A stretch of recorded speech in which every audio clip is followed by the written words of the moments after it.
Hi, this is Dave Perry and you're watching Retro Gaming Revival live.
Welcome, Retro Gaming Revival Live, uncensored tonight. Bit of a change to our published stream, but we'll get to that in a minute. So, who have we got with us this evening? We've got NintendOlly. Howdy, howdy. Evening. Triangle Face. Hello. Blunners. All right. Yep, very well. And Dawbs. Evening. Cool. So before we get going, if you were tuning in for our wrestling special tonight, unfortunately we've had to postpone it to a date to be confirmed. But from all of us here at Retro Gaming Revival, we want to send our best wishes to Alex Very, aka Big Boy Barry. So all the best, and hopefully we'll get to speak to you very soon in the future. Okay, so I don't really know what we're doing tonight. This is Retro Gaming Revival Uncensored. Why is it uncensored? Who normally censors us? I don't know. I just thought it just sounded quite cool. Then it sounded a bit edgy. It does. It's enticing, isn't it? Enticing. They're uncensored. It is. It draws people in. What I would say is in the chat, ask us anything you want to ask us. Obviously, you know, not what bra size does your missus wear or anything like that. That's a bit too far. But, perhaps keep it gaming related. Yeah. Where possible. Yes, we will try and answer anything that you want to ask us. So, like I say, get it in the chat. We've got a few people with us tonight, so let's just see who we've got with us. We've got Rock and Roller RC. I'll be back. So, nice of them to join us. Paul Rhodes. Say hi, Paul. Hi, Paul. Right. Retro Ed. Always nice to see Ed here. Always in the chat. So cheers, Ed, as normal. Cool. So we've already got a question coming. But what do we want to do before we get to that? So we just what I've compiled. I've done a few stats for us. Oh, about like some stats. Yeah. I'm like Stato tonight.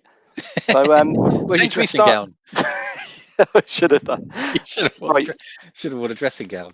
I should have done. So since we started the channel, we've done 19 streams. Well, 18 because we can forget about one. But officially, we've done 19.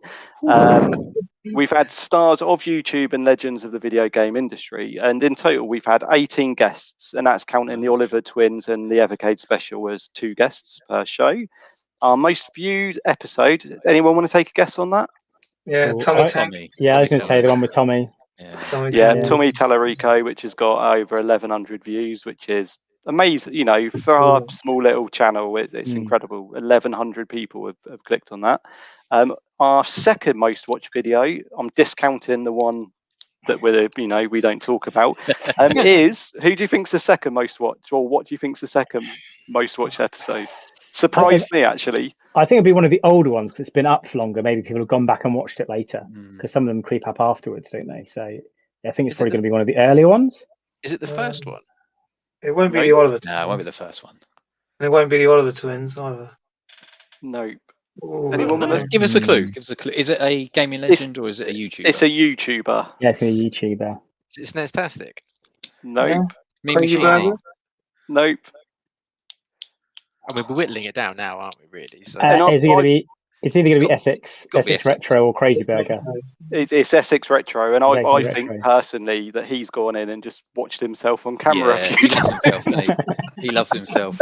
I think he's been clicking on that to get the old numbers up, 100%. because I'm sure that wasn't second till recently, and that shot right up. And our most liked video, anyone want to hazard a guess on that? Big Boy Barry? Nope. Oh. I mean, we should really be getting Dawbs to answer these, and then we can sort of get him answering. Yeah. What's in the So box? we can go, no, and then write down. Is that a question? Is that a question? No. Is that a question? Okay. Well, I think Evercade won. The Evercade non-official. Oh, yeah. it should be fairly obvious, shouldn't it?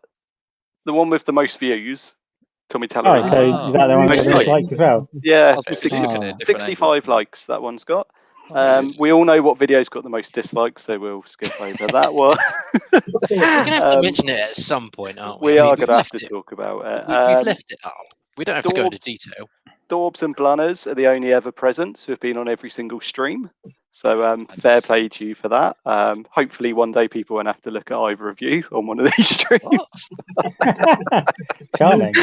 Okay. I didn't have hemorrhoids back in April, so I just want to clear that up. That wasn't why wasn't part to do with my absence. And what do you think the total watch time is so far on our channel? God. In hours. The streams are quite long, aren't they? So I don't know. 10,000. Oh wow, way off there. Wow. Okay. 4,000? Yeah, bring it down a bit. Yeah, a bit. Okay. 50 minutes. We haven't quite hit that billion hour. I'll give you a clue. It's between 0 and 1,000. There's your clue. 1,000. Okay. 999. Ooh, 967 hours. Oh, that's Which again, so we're getting nearer to the 1,000. So Yeah. we're getting there. We've got 272 subscribers at the moment. So if this is the first time you're checking us out, hit that subscribe button. Check out our previous videos because we've got some really good content that you might want to check out. So as I say, it is uncensored tonight. We're going to take questions from the panel. I've got some preloaded questions, but we'll jump in straight to the questions that we've got from our viewing public. So Paul Rhodes, straight away. Hi Paul, how did you get the idea to start Retro Gaming Revival? Dawbs, I'm going to throw that one to you. Oh god. Someone's at my door. Hang on, someone's at my door. Actually, let my cat out. Let his cat out. So yeah, well, I'll answer it for the YouTube side of things. I think I know, Tim, you've come in sort of after 3 or 4 streams, you became real part of the channel. But I think the idea was the 4 of us during the January lockdown, wasn't it? We just thought, why don't we try and do this on YouTube and see if anyone wants to watch it? Do go back and watch the earlier stream if you haven't watched it, because there are a few awkward moments in there. Oh, not the best, there is a particularly good one that I do like, where it's just it's one of my favourites. It is very in respect to the Facebook group, obviously it was Ryan, myself and Neil less than 1% who set up the Facebook group. Obviously recent events have happened where we've had to start up a new group. Should I cover why? Basically there was a disagreement, and it was agreed that it couldn't go on without Neil and it couldn't go on without everyone else. So that was the agreement. So we basically set up a new one, and then obviously the old group, I can't view the content because I'm blocked. So I don't know what's going on in there. So we just leave it like that, I think. But no, good luck to Neil, less than 1%. I hope he makes a success of the old group. I know we were probably getting about 50 odd members a day, weren't we? So hopefully that's going to continue to grow, and I wish him all the best. Indeed. Yeah, I think that's a nice answer. Okay, so just in the chat we've got Harry Noyce here. Hey, Nice of him to finally join us. We've only been asking him for the last few months. Got SNEStastic here, Pete, friend of the show. Hey. Really, really nice to see you. Okay, so we've got another question. It's actually from SNEStastic. What is the panel's most anticipated upcoming console? I know what he wants our answer to be. It does, yeah. Leave mine till last. See, I still haven't decided because I still haven't pre-ordered it. Or I've pre-ordered a VS, but to be fair, the price point on that wasn't too bad. I thought it was worth a punt. Whereas, like, I don't know, all the other ones that are coming out, I'm interested in all of them, but I can't justify buying like 4 or 5 consoles. So I still haven't decided what I want. I would say the console that I'm most anticipated about, and it is only because it's recently been announced and I never owned one, and I always remember watching Games Master and seeing reviews for games on it, and I know none of the games that they reviewed on Games Master are going to be on it anyway, but never mind. I've never owned an Amiga, so I'm actually quite excited about the Amiga Mini. I know it's not got a working keyboard and there'll be a lot of people upset about that, but I've never owned one, so I'm actually quite looking forward to that. That would be my first proper experience of Amiga stuff. So I think in terms of actual consoles, I'm going to pick up probably early doors. It'd be that one. And of course, I'm intrigued by the Amigo. I want to get my hands on it. I want to play it, see what that's all about. Yeah. See, with that, right? I'm confused. Because obviously it doesn't come with a keyboard. Is the thing itself not a keyboard? No. Are you not supposed to actually play on that? Is that just for show? Yep. No, it's a functioning keyboard, and if I've heard rightly, you can get the keyboard display on the screen, right? Or you can plug in a keyboard and use it. Which is a shame, really, that it's not going to be a functioning keyboard. But I'm with NintendOlly on this. I think this looks awesome. I've pre-ordered one. I can't wait to see either you, Triangle Face, or your brother, and upload 10,000 Amiga ROMs onto it. And get sent to the world of soccer. Can you just put ROMs on it then? Yeah, you can. If you can, I might get one for that reason, because I've got hard drives full of ROMs, and actually a lot of the Raspberry Pi things I've got, the Amiga games are a bit unreliable. They don't often load. Or I could go to the starting screen, and then it says like, "Oh, press fire to start." And you press every single button, and nothing happens. And I just give up and play on a different platform. But yeah, if it allows me to play a lot of the ROMs I already have, then I would be interested actually. Excellent. Yeah. Okay, Dawbs. I don't know really. I've still got my original Amiga. Yeah, I quite like the look of it, but the non-working keyboard is a bit. They might bring out one with a working keyboard. I think they will with the C64. Yeah, I think they'll bring out a Maxi one. I'm hoping they will bring out a Maxi because I'll get that. But I don't know. Amigo, yeah, does look quite cool. I sort of cancelled my pre-order because couldn't really afford it, to be honest. VS. Yeah, I have got one, but I'm looking forward to playing that rally game. But other than that, yeah, there's nothing really jumping out at me. It's quiet, isn't it? It's a very quiet time. The big hitters are kind of they're out, aren't they? Really, like the PS5, the Xbox Series X, Series S. They're all out there in the wild. Nintendo Switch is still selling an absolute bucket load constantly, so that's not going anywhere. That's Nintendo are sort of in that weird place now where they've got consoles that are now like mid-generation.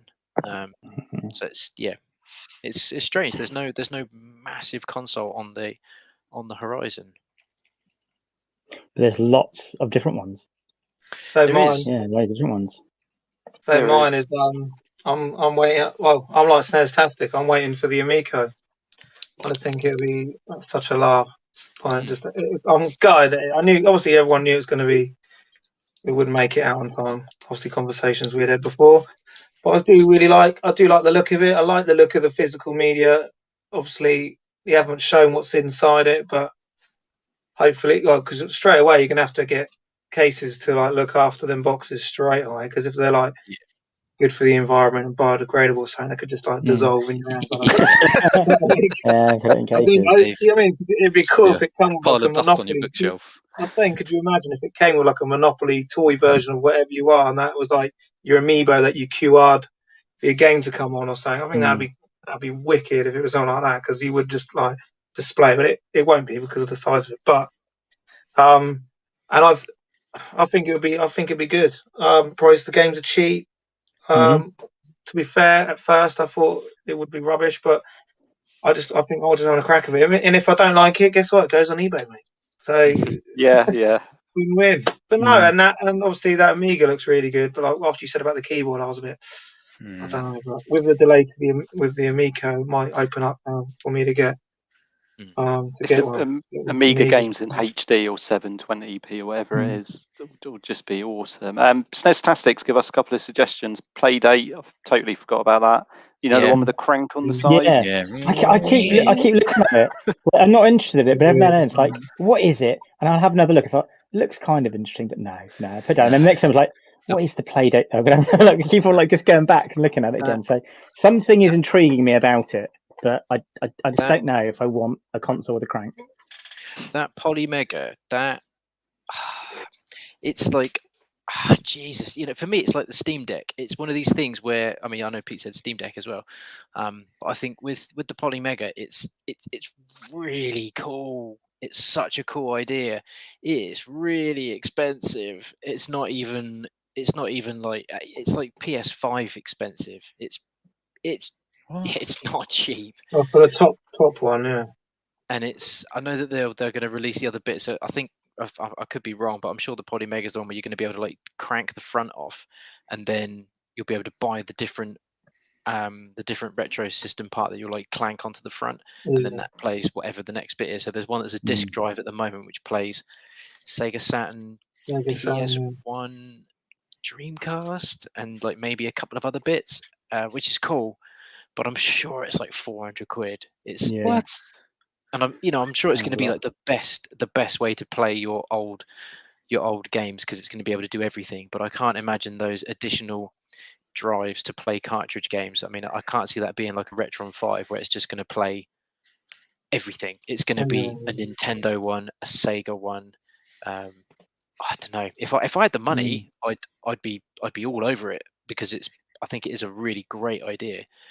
Especially for the people that want to play their original games in the best possible quality. But man, there's the Pi Packer as well, isn't there? The Pi Packer looks pretty good. Does? Yeah, I think Crazy Burger put a video up earlier today showing you can sign up for free at the moment and then play some of the games just off the website. I did jump on, and I was greeted with a message saying it's under maintenance until 8 p.m, so I didn't actually get a chance to play anything. But it's in the beta at the moment, and you can sign up for free. So it looks pretty good. It looks like it's got some of the like games that have been coming out in the Evercade. So some of the stuff like Mega Cat Studios and stuff is on there. So a lot of the Evercade games are available to play for free. I don't think there's not a huge amount of stuff on there. I don't know if Yars Revenge is on there. You have to go and have a little brief look, but yeah, it's got things like Worms and that Two Towers one, things like that. It might be. You'd have to go and have a look, but it's free to sign up. Old Towers. What did I say? Got to have an Two Towers. Two Towers. That's something completely different. I think every system. That's for another stream. Every system has to have an Atari collection. I mean, it's almost the law. Even if you're not going to buy it, it's got to have it. Every system has an Atari collection. We all laugh at Atari, like Yars Revenge and stuff. But when you see a T-shirt with the Atari logo on it, I know you wear one, NintendOlly. It looks cool, doesn't it? It's a really cool logo. Yeah, there's a lot of Atari games that I do love and really like, but there's a lot of guff on that on those systems. It was. But when I first got the Evercade, I really wanted to give the Atari cartridge a chance, and I really did try and play a few games in it. But after a while, I was like, I just can't play it. It's like. I played Adventure. Was it Adventure? Where you just like the square that goes round. I played that for a while. It's like it's just not that good, is it? I'm sure it's impressive at the time. But it's like, no, I just can't get excited about that. It's I don't know. I have a real soft spot for Adventure, and it is just purely because it is really basic. And I know that they talk about it in Ready Player One, don't they? Where it's effectively one of the first times that somebody put an Easter egg in a game, and it's cool. I like it for what it is, but yeah, there's. What about Steam Deck then? Has anyone else pre-ordered one other than myself? No. Yeah. I am interested in Steam Deck because I don't have a gaming PC at the moment, because I don't have a gaming PC. It's like, well, for the price, it's not bad. It's like what Ollie said though. How long? Gaming PCs are always evolving, and if you want to do that kind of thing, Like if I'm just purely doing it from a retro point where I can just chuck on loads of different ROMs and then like as and when play them on the go, or chuck them, if you go away, just chuck them on the TV wherever you go. Do you know what I mean? If it's able to do like PS2 and Sega Saturn and stuff like that, and GameCube, then yeah, if you can use that as an emulator for those systems and get a bunch of games for that, that'd be amazing. It's, I mean, I maybe not Nintendo because they've got like their own way of releasing their old stuff, but certainly, I mean, like I said, I don't use Steam, so I don't know. But I'd imagine like Sega PC, I'd imagine there's a lot of games for that on Steam. I could be wrong. You know, if I'm totally wrong, someone in the comment section tell me I'm wrong. But the sales of the Steam you get on Steam are just like, I mean, you get these amazing games for just. They do the flash sales, don't they? It's like, oh, everything's like 50% off like a day and things like that, don't they? Yeah, my son does it frequently. You know, my son's part of the. I've said it before. Travis is part of the master race, and we'll be chatting about a game. You know, like BioShock, for instance. We were chatting about BioShock. You know, maybe a couple of years ago, and he came down. So I've just bought all 3 BioShock games for like £2.50 in a Steam set. And you're like, £2.50? It's like pretty good. Some of the best games you're ever going to play in your life, right there for £2.50. So I don't know, mate. I could be totally wrong about that Steam Deck. You know, having a portable PS4. I mean, that sounds pretty cool. One of the reasons I was looking at it. And if I, like I said, don't like it, goes on eBay. Well, will the likes of Sony react to that? Do you feel? I know they've had the Vita and the PSP. Will they now think we need to do something to counter it? I don't know. I'd like to think Sony would look at the Vita aftermarket and see how successful that console is now. Like, you know, a lot of people. I mean, Sony probably would be, or any. I don't know. Someone look up how many million units Vitas were sold. But you know, try and buy a Vita game now for under a tenner. Impossible. Absolutely impossible. And there are still companies like Limited Run and some other companies that are still pumping out Vita games. You know, it is still a system that people desire. So I'd like to think Sony. It's so bizarre. I just don't understand how Sony can look at that and say, "Oh, yeah, it wasn't successful." Like, people still buy Vitas now specifically to play some of those games. So if they were to just stuck with it and just continue to invest in it, then I don't know. Who knows? Or maybe that's why it's so successful now, because it's like it's a desirable system now. There's no more being made. I don't know. But it's kind of like the VR though, isn't it? It's like that's one of the reasons I sold mine like early on. Because I remember I bought the Move controllers dirt cheap, like in CEX, like a £5, not even that. And then I bought the camera, bought everything early, got the VR on day one, loved it. Like, but then I thought, and then there was like nothing coming out, and it was like, oh, shit, this is what do I play now? Like, there's nothing. And then you think they didn't support the Vita after so much, and it was an absolute nightmare to get all the cables out and get all it working. But it was good, like, and good entry VR. But like, I thought to myself, you couldn't buy one anywhere at the time. They were like rocking all shit, and I literally managed to sell it for like a lot more than what I actually paid for it all. So, do you know what I mean? So I cashed in it, but eventually I want to get one of the other ones, like my brother's got now, with it all built into the thing you just walk on. I've got an Oculus Quest 2. I've got a PSVR as well, and I tend to go through like phases of playing VR and then stopping, because, like I say, it's a bit of a faff to get it all out. I find I have to like kind of hype myself up to play it all. Well, I do go on it. I really enjoy it, but you know, it's especially like in the summer as well. It's like really hot. If it's hot weather, I put it on. It's like, oh, it's actually really uncomfortable to wear after a while. So I'll go for a few months of not playing it, and then all of a sudden be like, actually, I fancy playing VR again. Yeah. Okay. Well, we've. Oh, sorry, Blunners, go on. Did you feel sick though? No, I've never had an issue with it, actually. There's one game that made me feel a bit queasy after playing it for a while, but other than that, it's fine. Whereas I know other people that have played for about 5 seconds, like, oh no, can't do that, and they just take it off. I think it was rigged. Yeah, I ran, I jumped off this edge, and my stomach just went whoop, and I was like, no, I'm done. I'm gonna throw up. I literally was sick within my mouth. I'll let Ryan. I'll let Ryan move us on, but just purely, I don't get motion sick. I don't get travel sick or anything like that. But the only VR game where I genuinely thought, right, please don't do this action straight off the bat, because it is going to make me sort of go whoa a little bit, and that was Iron Man VR. Because you're going to be flying around a lot, you're probably going to start on the floor. And I just thought, right, if I pull these triggers and I just take off really quickly, it's going to throw me. So I hope it doesn't do that. And I literally stood there and went, pull the triggers to fly. And I pulled both triggers and fucking shot up in the air. And the first thing I did was look at the ground and I went, holy shit. And I took my fingers off the triggers and started floating down again. And it really disorientated me for a little while. And it was the first and only time in VR where I genuinely was like, oh my God, oh my God, oh my God. I've bought that, but I've not played it yet. It's fantastic. Absolutely fantastic. Give it a go. Yeah, I do like the VR. I had a VR. I was just too scared. Like Resident Evil can even like move on it. I was like, nah, can't do this. Yeah, I just can't do it. I can't. What a minge. Yeah, I can't think of it not being real. Like my brain functions like this is actually happening. You need to like get the hell out of it. Take the helmet off. Okay, so we've been joined now by Cabbage Face Bricks. Nice of you to join us. And Retro Chef as well. Mr. Lee. Nice if you join us, Lee. Okay, so question from Cabbage Face Bricks. Panel. It's very formal. Nice way to ask us. Panel. What's your biggest issue with modern day gaming? Oh. I mean, bloody add-ons. There you go. That's me. I've got one quite specific. It's not just sort of DLC, but specifically DLC characters and fighting games. Really irks me because when you used to play an old fighting game, there'd be a few secret characters. You play through the game, you beat the game, and unlock extra characters, and that was always really fun for me. And I used to really like doing that. And now you can only get those characters by buying them, which I just find really annoying. Because if you could do both, right? If you could unlock the characters by playing the game and beating it on hard mode or something, or you can buy them, that wouldn't bother me so much. But the thing that bothers me is you can only get them from paying for them when you've already paid full price for a game. And then often those characters are in-game better.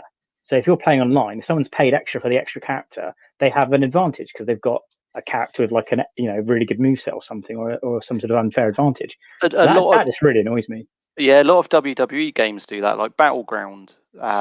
That came out, my 7-year-old daughter was like, "Oh, I want to be Sasha Banks. Load it up. You've got to buy, like, either play the game to get bloody points, or use money." And she can't see. She ain't got the patience to sit there whilst I play through the game. 10 hours later. Yeah, but to be fair, she did, and I managed to unlock like all the women. And then she's like, "Oh, how do I get Alexa Bliss?" And then it's like I've got to pretty much complete the game, which I can't do because it's too bloody hard.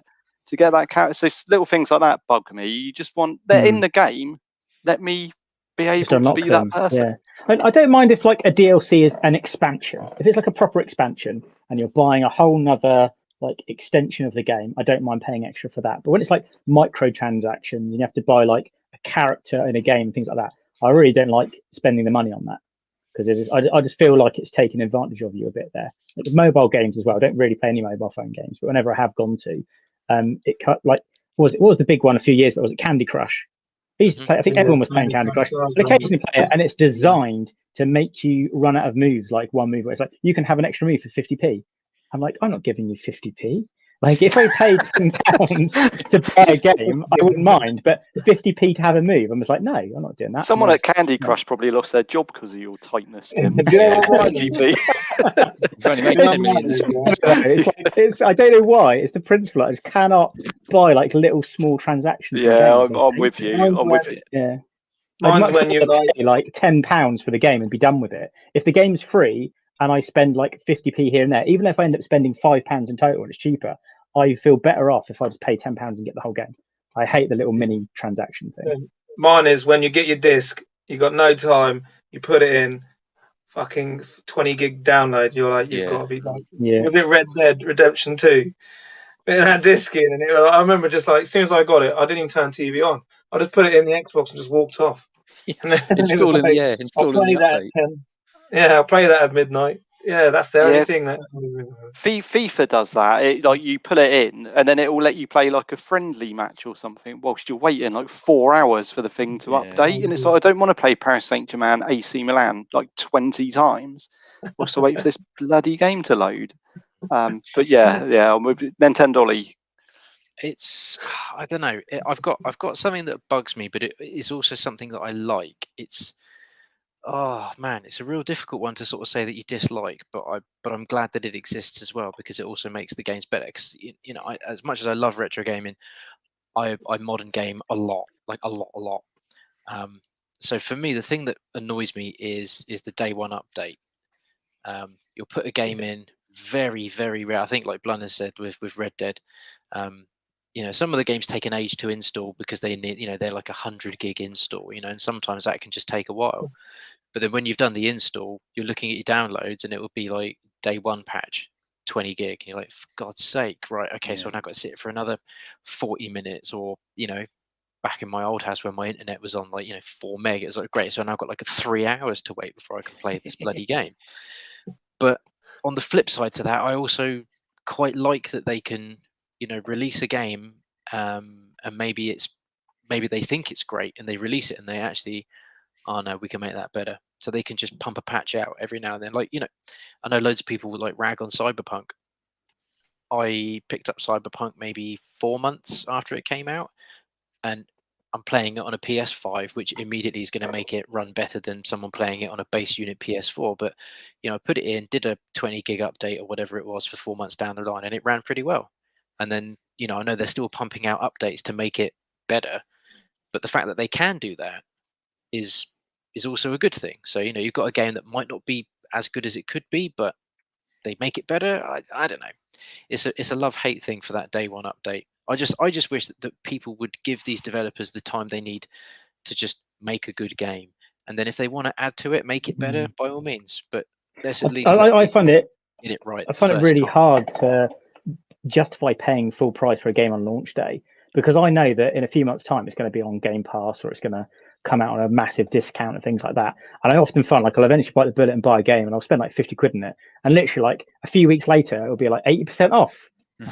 Yeah, so I try not to buy things on launch day now. There's a handful of games that exactly what Dawbs just said. There's a handful of games that doesn't apply to.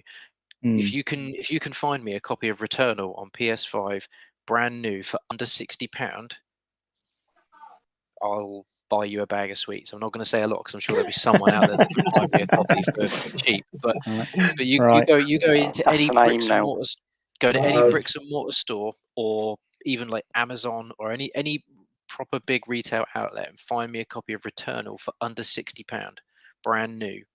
I guarantee it won't happen. Okay. I don't have to actually buy it, right? I just need to find it. Did you say a bag of sweets, Ollie? Bag of sweets. Bag of sweets. Under 60, just got to be under £60. Under 60. That's a challenge. Right. Here we go. £59.88p. Oh, hey, bag of sweets all round. And who is that being sold by? Is that being sold by Amazon directly? Or? Amazon, yeah, Amazon. £59.88p. Oh, jeez. I mean, that is scraping the barrel, isn't it? That is 20. Or no, you said technically, that is 12p. 12p. You didn't specify. I will buy you a bag of sweets because you did find it. But point in case, that is so close to 60 quid. If anyone rules of the game.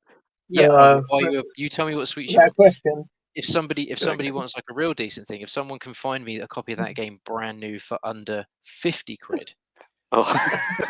No, you're changing it now. You're changing the goalpost. I'm going to buy Ryan a bag of sweets. He got 12p under. I will buy him a bag of Malwam.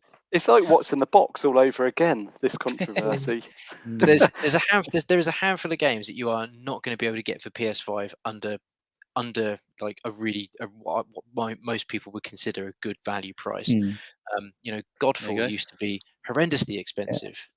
Now I think I just found it a few times on Xbox, especially where stuff gets added to Game Pass.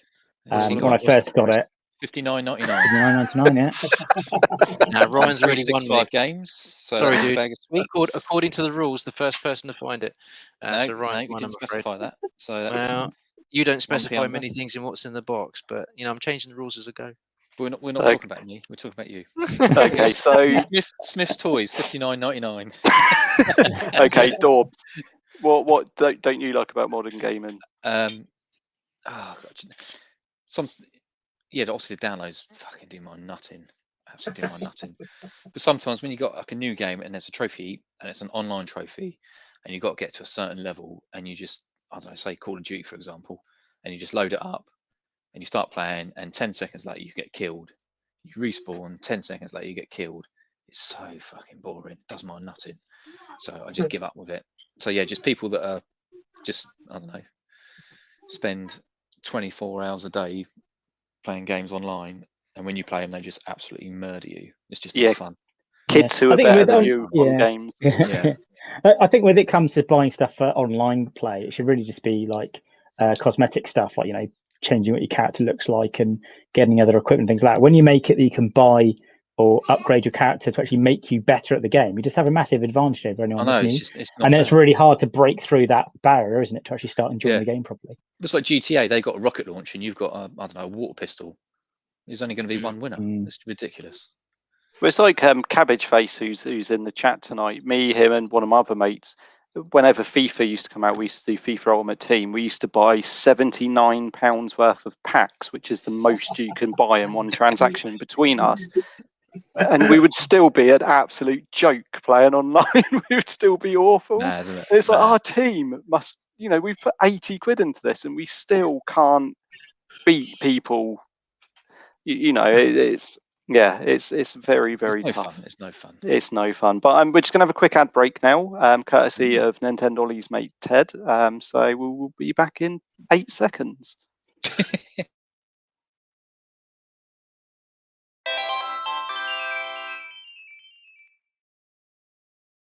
Wow, that was lovely. I like that a lot. Beautiful, isn't it? Beautiful.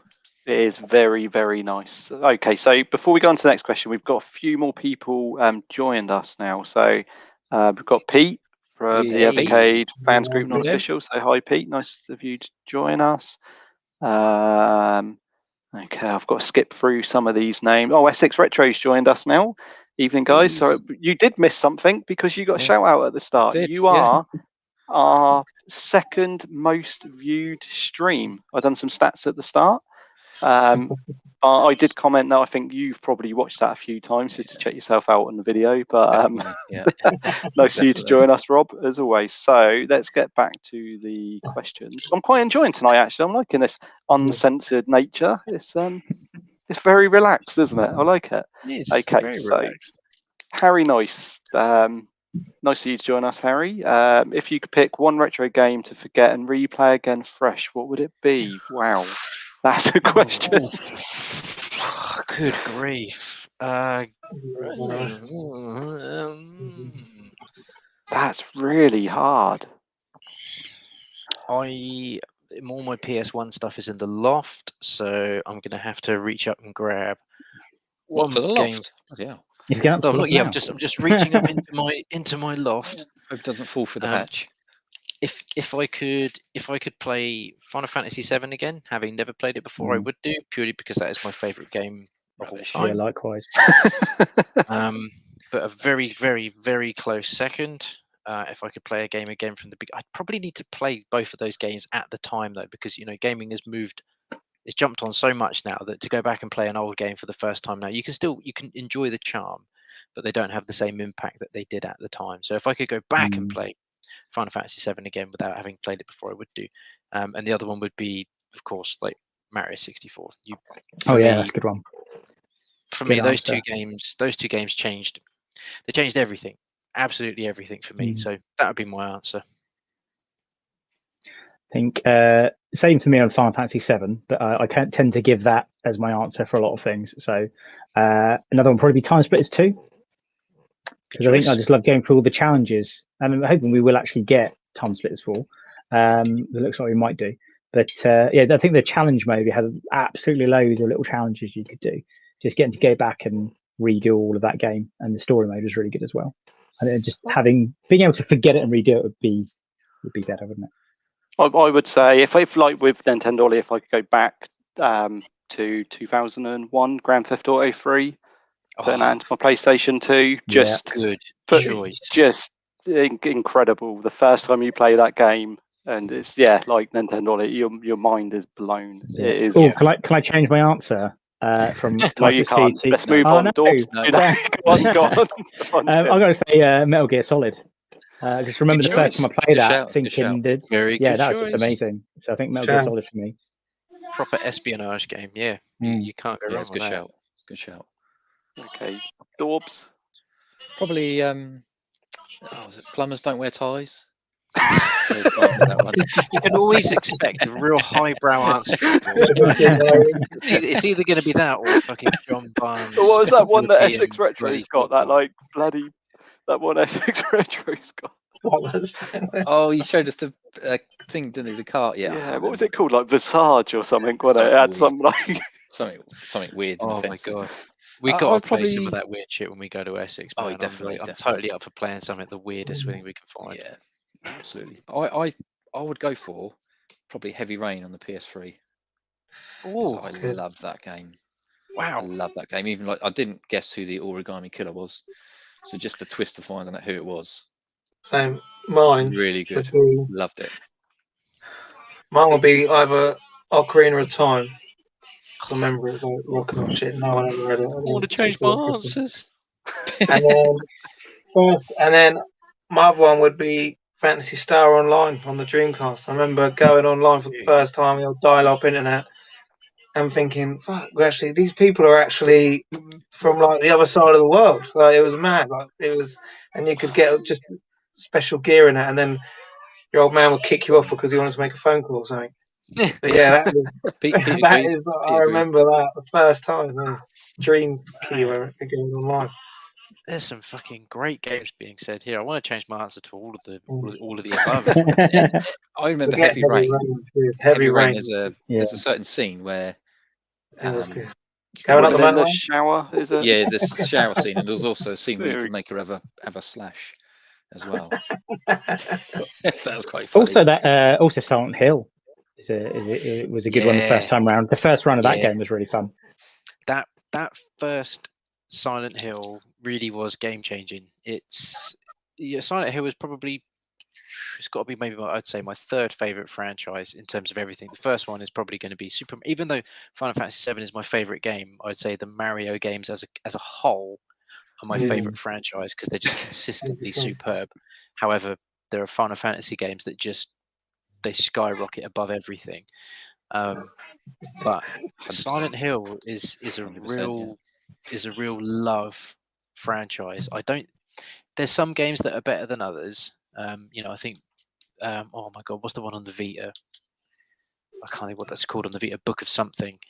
It's like a top-down, almost like a Diablo clone. That one's not great, but pretty much every other Silent Hill game is at minimum great.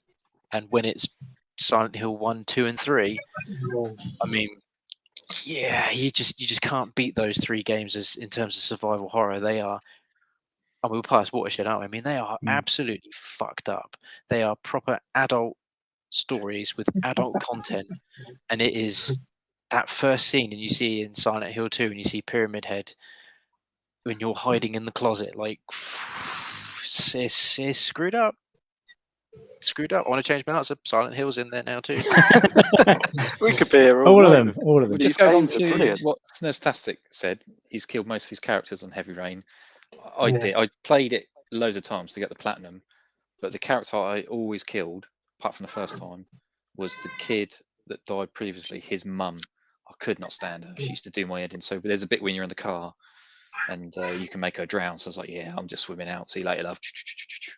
Yeah, I killed her on purpose. Could not stand her. That says a lot about you, Dawbs. It does. Yeah, I'm not going to deny that. But yeah, I did. It's like, shall I smash the glass and let her out? Nah, see you later.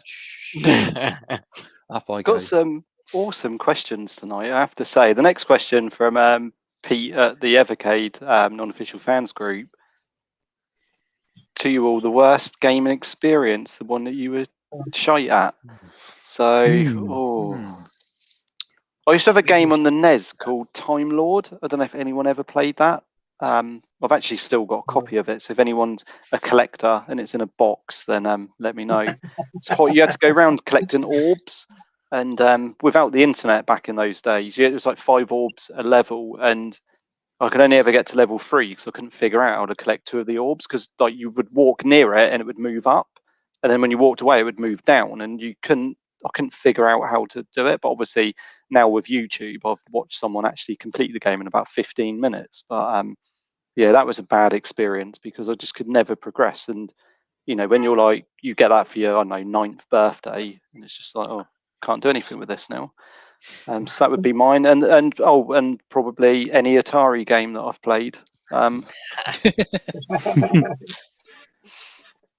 man, game that we were Tough really question. bad at that like really soured the experience. I can't think which Call of Duty it was. It might have been Black Ops, maybe Black Ops 2. Can't remember which one it was. One of them introduced the function online, whereby if you died, you would then spawn behind the person that killed you. And then the people that were really good at that game and knew that that was an actual feature would just turn 180 degrees, wait for you to spawn and shoot you again. And you were just like, and you know how people talk about that thing like respawn, die, respawn, die? Yeah, that is yeah. exactly what it was. Yeah. And if that person just wasn't into just running around and like getting the highest kill score, if they were just into being a knob, they would just bang, dead. You turn, and they would literally just turn 180 and they'd wait for you and you go, bing, bang, dead. You're like, I could not tell you how much that was beyond irritating, to the point where I didn't touch the main campaign for a very long time. And whichever Call of Duty that was the last Call of Duty that I ever played online, and I still have never gone back to an online Call of Duty. I'm sure they're all amazing and they're very fair now, but that really soured the experience so badly that it was just like that typical like rage quit thing. Like, yeah, I'm not doing this anymore. I had a similar experience with Star Wars Battlefront when they brought out that on like next gen. So I absolutely loved Star Wars Battlefront 2 on the PS2. That had a Galactic Conquest mode, which was absolutely brilliant. Was really looking forward to like a modern day Star Wars Battlefront game.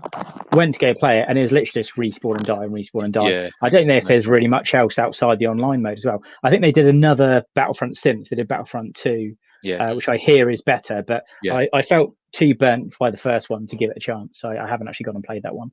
Yeah, 2's really good. Really good. I wanted to enjoy it and just didn't really get a chance to enjoy it because you're just getting killed off by, people spawn camping.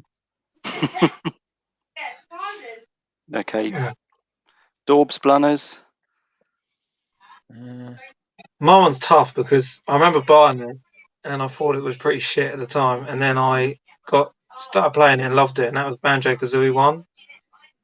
And I forget, when I first got it, I thought, what the hell was this? And didn't really think much of it. I went to trade it in and they would give me like peanuts. Obviously, I just paid 50 quid for it or whatever. And I was like, but then after a while, so I just persisted with it and absolutely loved it. But yeah, I don't know why. I thought this is shit. I just spent 50 quid on it. No. I do think there are games sometimes that do have a settling in period. You go in and it's good, or you can see what people like about it, but personally you're not gelling with it. And sometimes like a movie, you watch a movie in the wrong mood and it can just ruin the movie for you. But yeah, I think there's definitely some games with certain mechanics. It's you've got to settle into it. For me, Demon Souls has always been that sort of thing. Demon Souls and Dark Souls.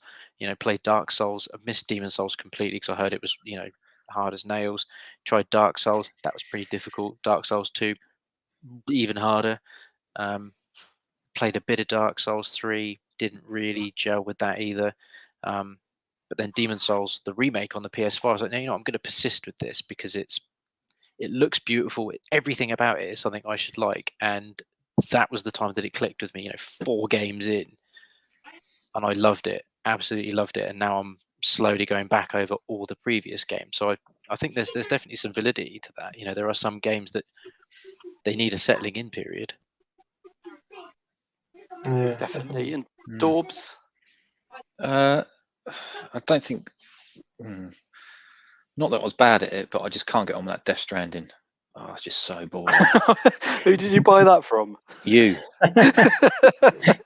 I'll see you later. Can't be on a it's stream. just See you later. terrible. It is. Like the mechanics of the man, when you balance it, you're all over the bloody place. I just can't get on with it. Just can't get on with it. I've tried. Dude. I played it for a couple of hours. The whole baby thing just freaks me out. Like, it's just fucking weird. I just can't do it. I'm not gonna lie.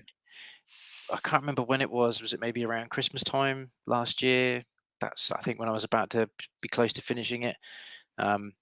And Jen was, my wife just came into the room. What are you doing? Oh, I'm just literally, I think, on the last bit of Death Stranding. All right, cool. She just sat down, and then the ending was going on, and all this, and it's quite a long ending, and it ended, and the credits rolled, and I genuinely had tears coming out of my eyes, and Jen was like, Well, oh thank God it was over. Did you really? Was it that emotional? And I had like a wobble in my voice. I said, yeah, it was. It really was. I think I need a moment. Went and made a cup of tea. It was. Sorry, I had the complete polar opposite Dreadful. experience to you with Death Stranding, man. You're just a postman. Yeah. That's all Yeah, you are. like Just Postman Pat in the future. Cabbage Face Lego said, open world UPS game. It is, yeah. Yeah. So if anyone wants to buy it, anyone wants me to make an offer. Talking of tears, NintendOlly, I know you haven't played it, but Red Dead Redemption 2 twice. I've never cried over a video game, and I think my missus come into the lounge and was like, "You're right," and I had tears just like streaming down my face. You've been chopping onions. Yeah. There's a handful of games that do that to you. Death Stranding was one for me, and the opening to The Last of Us. Before the title even came up, you just have the prologue that you play, and then the intro happens, and then the title comes up, and at the time my daughter was very young, and I lost it. It's like, my God, I must have been in a very sort of emotional state that day anyway. But man, I lost it, totally lost it. Okay, well, I'm going to get back to the questions in the chat at the minute, but I thought we could move on to future guests.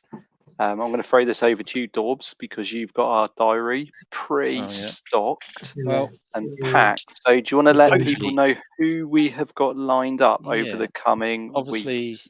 A little disclaimer, this is subject to change. Yep. But we've got Gebs, some bloke from 24. Big Brother.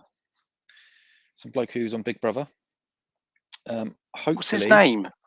Some bloke from Big Brother. Liam McGough. That could be John Tickle from Big Brother. Yeah, John Craig. Tickle. John Tickle, the guy from Brainiac. No, it's Liam McGough from Big Brother. They have agreed, but they don't know when. But Rick Henderson, who I think is a Violet Blade in Games World, and he's been on Games Master behind the scenes. Stu Cambridge, who was a designer for Sensible Software. Ed Smith, he was quite a pioneer back in the early 80s. Retrobait is coming on. I've just, a couple of days ago, had a message from John Hare, who is also involved in Sensible Software. He does actually create Sensible Soccer. And Mean Machine Dean will be joining us in due course as well. And hopefully, when he's better, Alex Very will be coming back. So awesome. Get well soon. And we've got Lady Decade. Lady Decade. In a couple of weeks, I think 3 or 4 weeks. We've got her on the channel. So yeah, we've got a stacked diary of guests, which we're and Rick Henderson's actually he's in our Facebook group as well.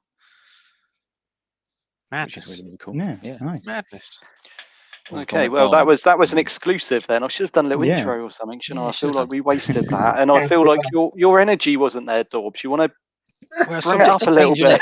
Subject to change, because they agree, then you remind them a week before, and then you don't hear nothing back. Yeah, so, well, subject to change. Okay, well, some bloke from Big Brother, Cabbage Face Brooks, but was it Bubble from Big Brother, or that bloke's the swearing bloke from Big Brother? Pete. It could be anyone, couldn't it? You got to give people's names. You don't want to spoil it, do you? Don't want to spoil it too much. Well, I think we should have a little quick ad break, because I like this new ad break, and we will be right back with the questions.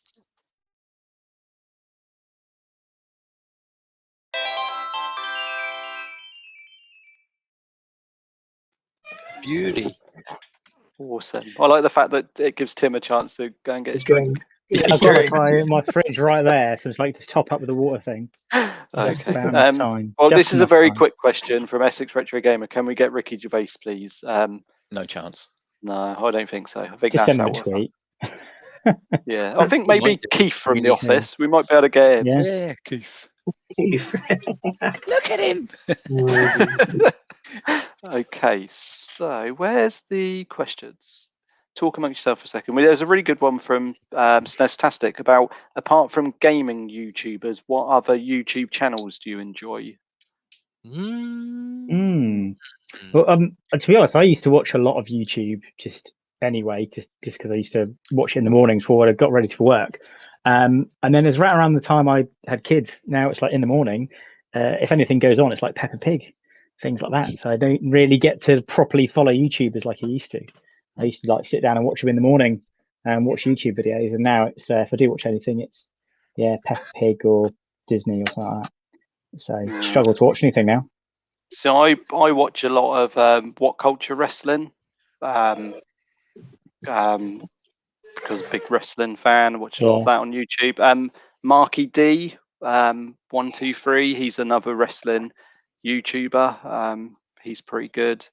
See, I used to watch a lot of wrestling YouTube stuff, but I found that you need to be up to date with wrestling, because otherwise you get spoilers. Yeah, I don't always have time to watch things up to date. And I look on the internet, next thing you know, you see a picture of like someone holding a belt, and you're like, okay, that's ruined that match for me. Yeah, that's the danger with it. You have to make sure you're up to date. Wrestling with Regret, he's another YouTube channel that I really like. They're probably the main three that I watch, apart from obviously all the gaming friends who are in the chat. You're quite a fan of Alex Belford as well, aren't you?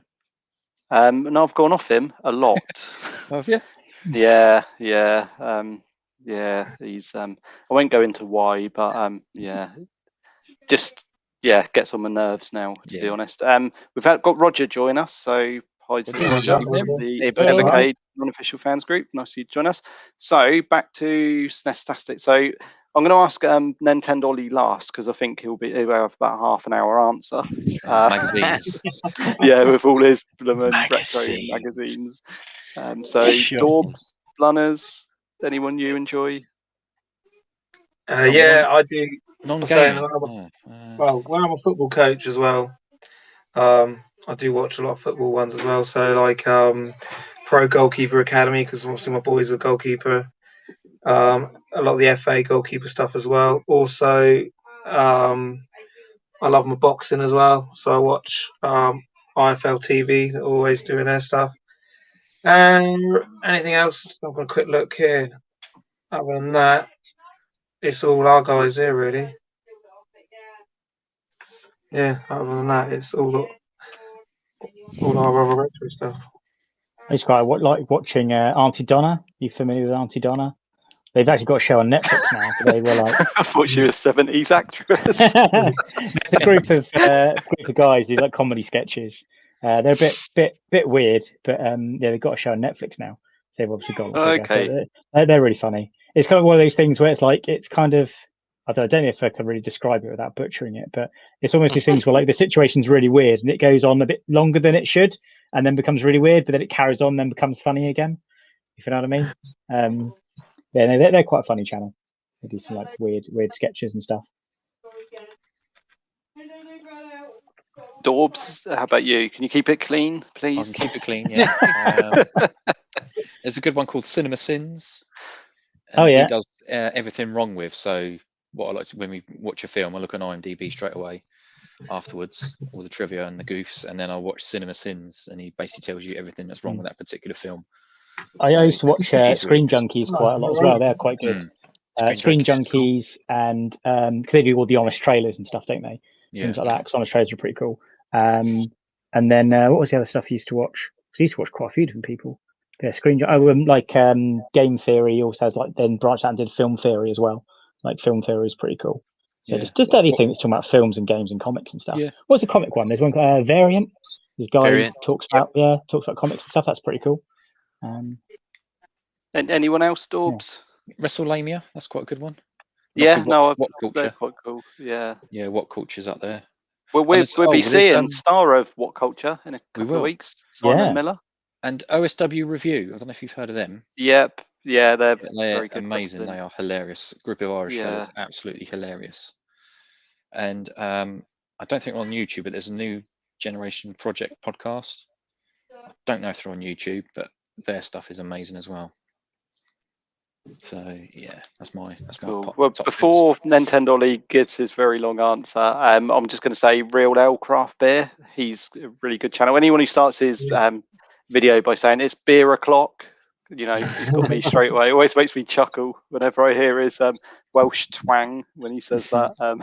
But yeah, Real Ale Craft Beer is another channel that I like. Anyway, NintendOlly, the floor is yours. Beautiful, thank you. I like quite a few channels to do with comic books. So Tim's already mentioned Variant Comics.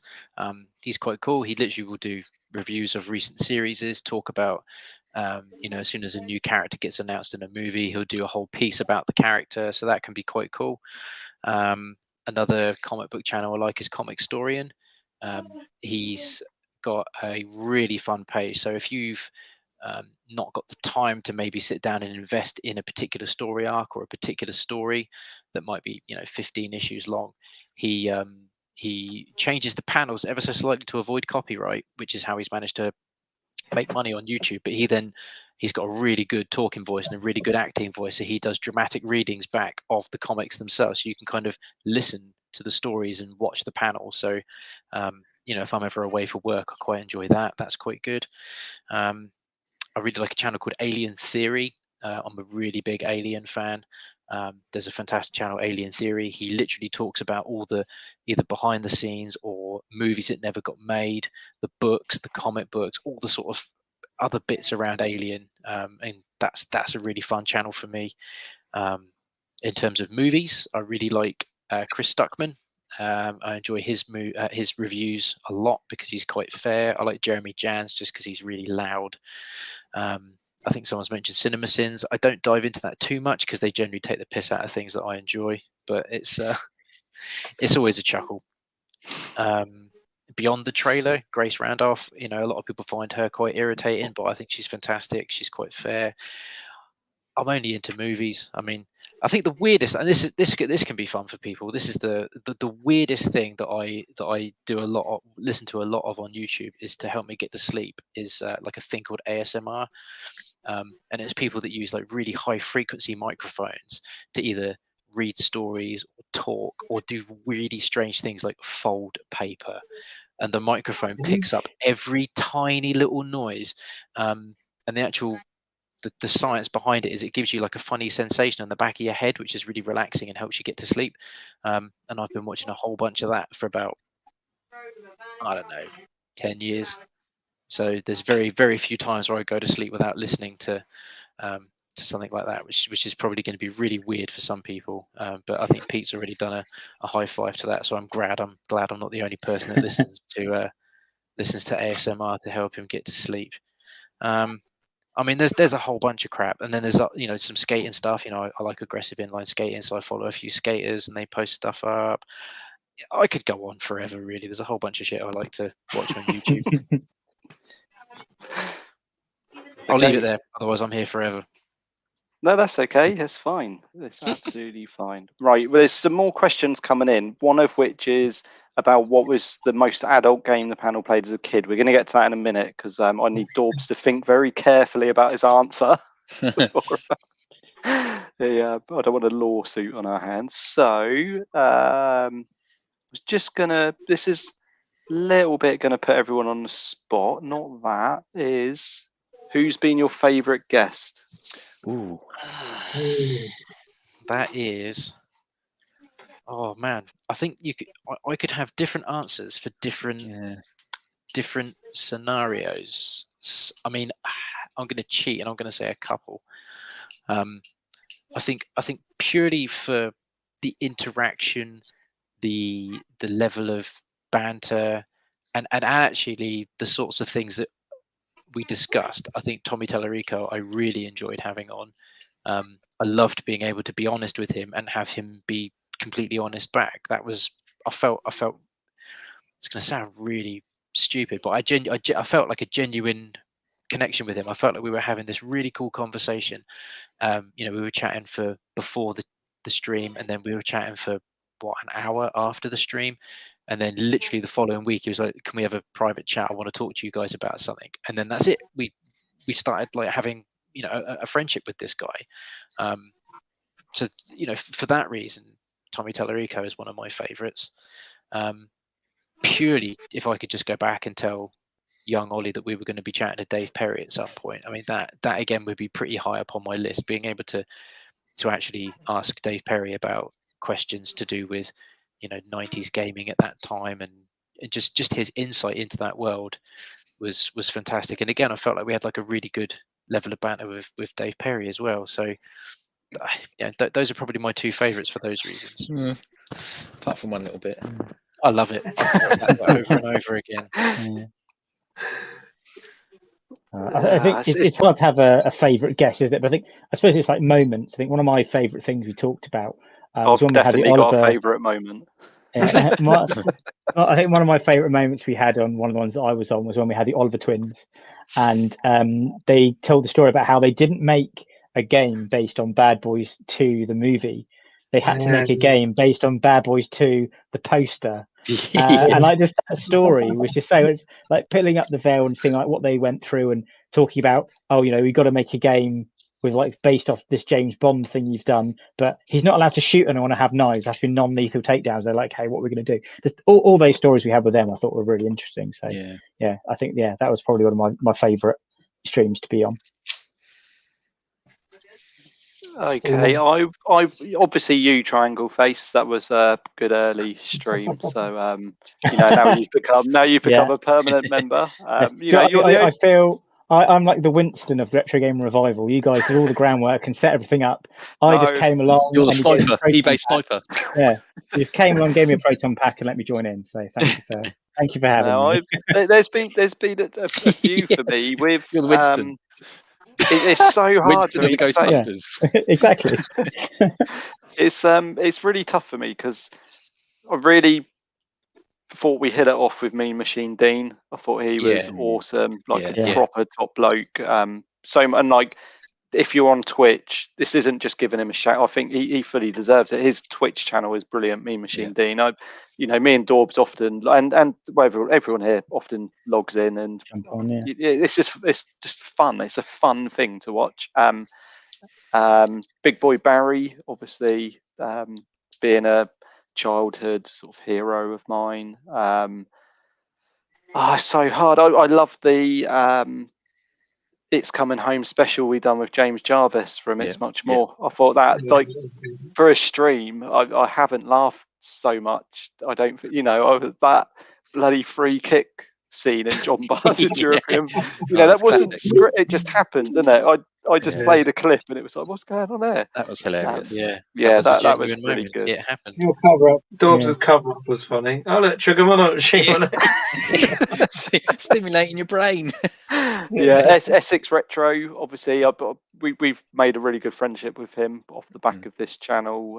So I know Rob, you're watching. I'm not just saying it, but I thought we had a lot of fun with Rob as well. It's just hard. I've enjoyed all the guests, even the times I've not been on and I've watched you guys. I've always found them really enjoyable, and every guest we've had on has been really personable and made things really easy for us. Because we are a small channel, we're trying to grow, and that's where we are. So Dawbs.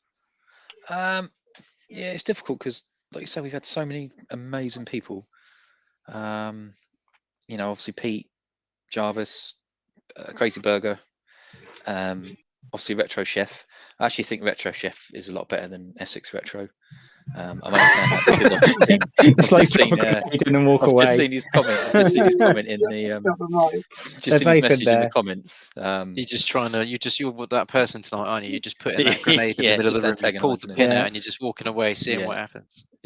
No, Essex Retro, loved that one. He was so cool. Mean Machine Dean, he totally blew me away. Such a top guy.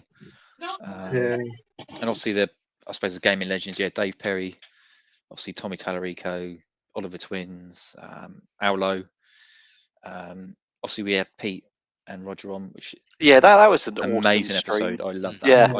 Very funny. A lot of fun. Didn't turn out how I expected it. It was a million times better. But obviously I've got to go with Big Boy Barry, just purely because obviously watching him as a youngster, if you said, I don't know, 15, 20 years ago that we would get to sit down and speak to him, I said you're absolutely mad, and I still can't believe that he agreed to come on. I still can't believe that we're getting the people that we're getting. I can't believe they're actually saying yes. You know, it's unbelievable. Well, Yeah, it's the fact that people go out of their way as well. It's like one of the guests I've spoken to, the initial date I gave them, they were out of the country on a family holiday, and they offered to log in the evening to join our stream, and I was like, well, enjoy your holiday. We'll arrange it for another time. But that just and this is someone with 25,000 YouTube followers, and you think, how kind is that they even would do that? Even like Larry Bundy, I can't believe he came on. I still can't believe that we had him on last week, just chatting to him. Yeah. It's been I've loved every single guest, obviously apart from one who we don't talk about. We've got it. We've got it on the list of things. We're going to have to. Maybe not talk about it, but I'm sure. We're just. I remember watching that one, and I would. I was watching it up on my TV, and I didn't see any of the comments. Right, so I wasn't watching the comments because I just had the video up on my TV, and I just watched TV. I was just at the end, you're like going, "Oh, you made some comment about stuff in the comment section." I was like, "What? What's that about?" Because I just didn't see anything that was going on. I was like, "What?" Yeah, it was a very crazy evening. Definitely, it was a real eye opener. Getting like messages from random people. Saying this, that, and whatnot. I won't say what they said, but it's just like that was a difficult. I didn't get to sleep until about 1:30 that morning because I just thought, you know what, I'm going to interact with some of these people and find out what the hell's going on. And it was like, whoa, there's a lot of stuff going on. Maybe we mention it at the end. Maybe we'll go.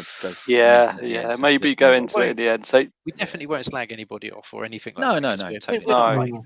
But we could definitely address it for sure. I've got a habit of putting my foot in it, so I'll just keep quiet or maybe go to the toilet at that point and let you guys talk about it. But Blunners, any sort of favourite guests, favourite moments? Yeah, mine. Well, there's Oliver Twins, unbelievable. Tommy Tallarico, I think, was brilliant, and I think the actual the conversations we had off air. Tell you what, potty mouth, wasn't he? Loved them. Yeah, totally different. Also, obviously the little video call we done with him a couple of weeks after. It was brilliant. Really nice guy. Don't understand all the hate he gets. And Big Boy Barry, I thought was absolutely brilliant. And the Evercade one last week. Do you know what I mean? The other week, it was really good. Really nice to finally get a chat with them. I just throw thanks to Dawbs, really, because I don't know how he manages to get all these people, really. We just constantly just sending out messages, like ping, ping, ping to everyone. But it's a team effort. It's a team effort. But sometimes people just don't get back to you. There's a couple that I was chatting to, and then they've just gone completely cold. Don't know where they've gone. Just gone off radar. It was like, we've got another one. It was like, stop booking them in. I know. Got to give a special. I know I've mentioned him, but James Jarvis took a punt on us very early on. He did, yeah. Second or third episode, he came on. I think his channel's got 2,000 subscribers or something. And he took, he contacted us and said, "Yeah, I'll come on." And so big shout out to James for doing that. And it's people like him who gives you that legitimacy to then go on and to get other guests. So big shout out to James. Okay, so let's get back. Actually, we'll have a little ad break because I like that little ad break, and we will be back in 8 seconds.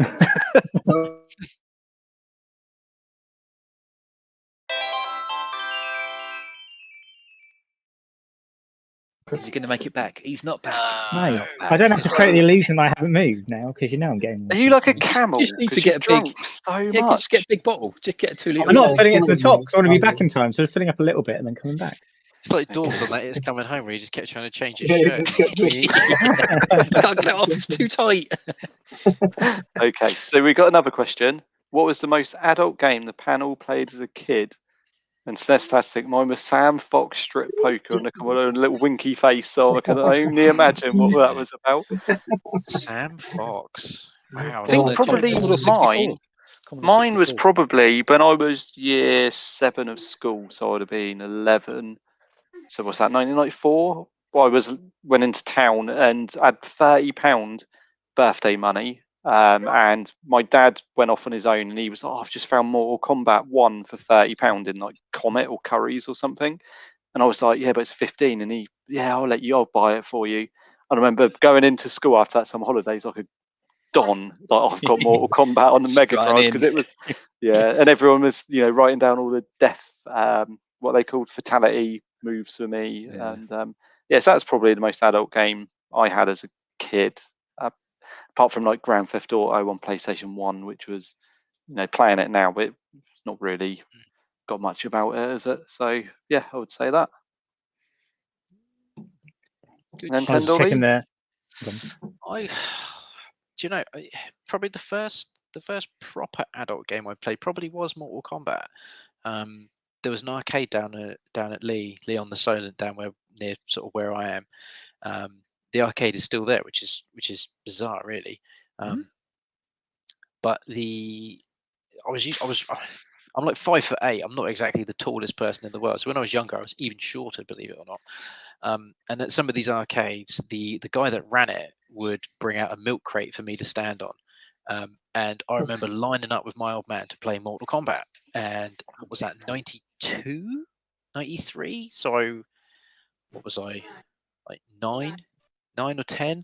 And yeah, playing Mortal Kombat for the first time and like just punching somebody for the first time and just seeing blood go across the screen was like, what? And just keep doing it. I mean, I couldn't do any fatalities because I didn't know any of the moves. But vividly remember being stood on the milk crate near all these fucking 17, 18-year-olds, and some guy like pulling off Sub-Zero's fatality where he just pulled the guy's head off, pulled his spine through, and it was like, oh my god, this is the best game ever. So yeah, probably Mortal Kombat. Eventually, it was probably things like Thrill Kill.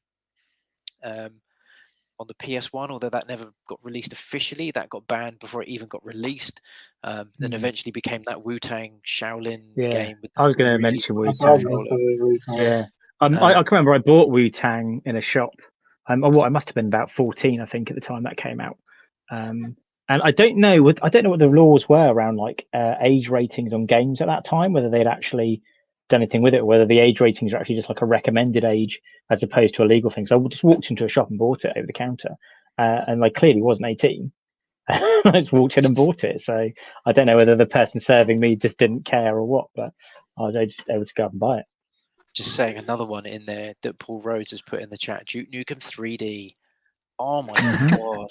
Playing that on PC and just permanently like hitting the space bar to get Duke Nukem to say his phrases.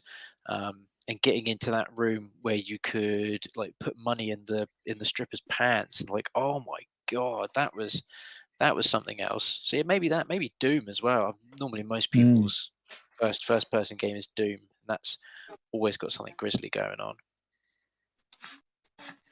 How about Blunners? Mine's one of the Leisure Suit Larry games, but I can't tell you what the fuck it was called because I don't have a clue. I don't even know how I got past the age restriction, but I think my brother used to do it for me and just laugh and watch Lounge me try. Lizards, that one. Yeah, it probably was this one, yeah. And then I remember I remember seeing some things I shouldn't have seen, and then he would like take the game and hide it in case my dad saw it. So yeah, I won't say too much. Yeah, but I can't. That was my first memory of playing a game I shouldn't be playing.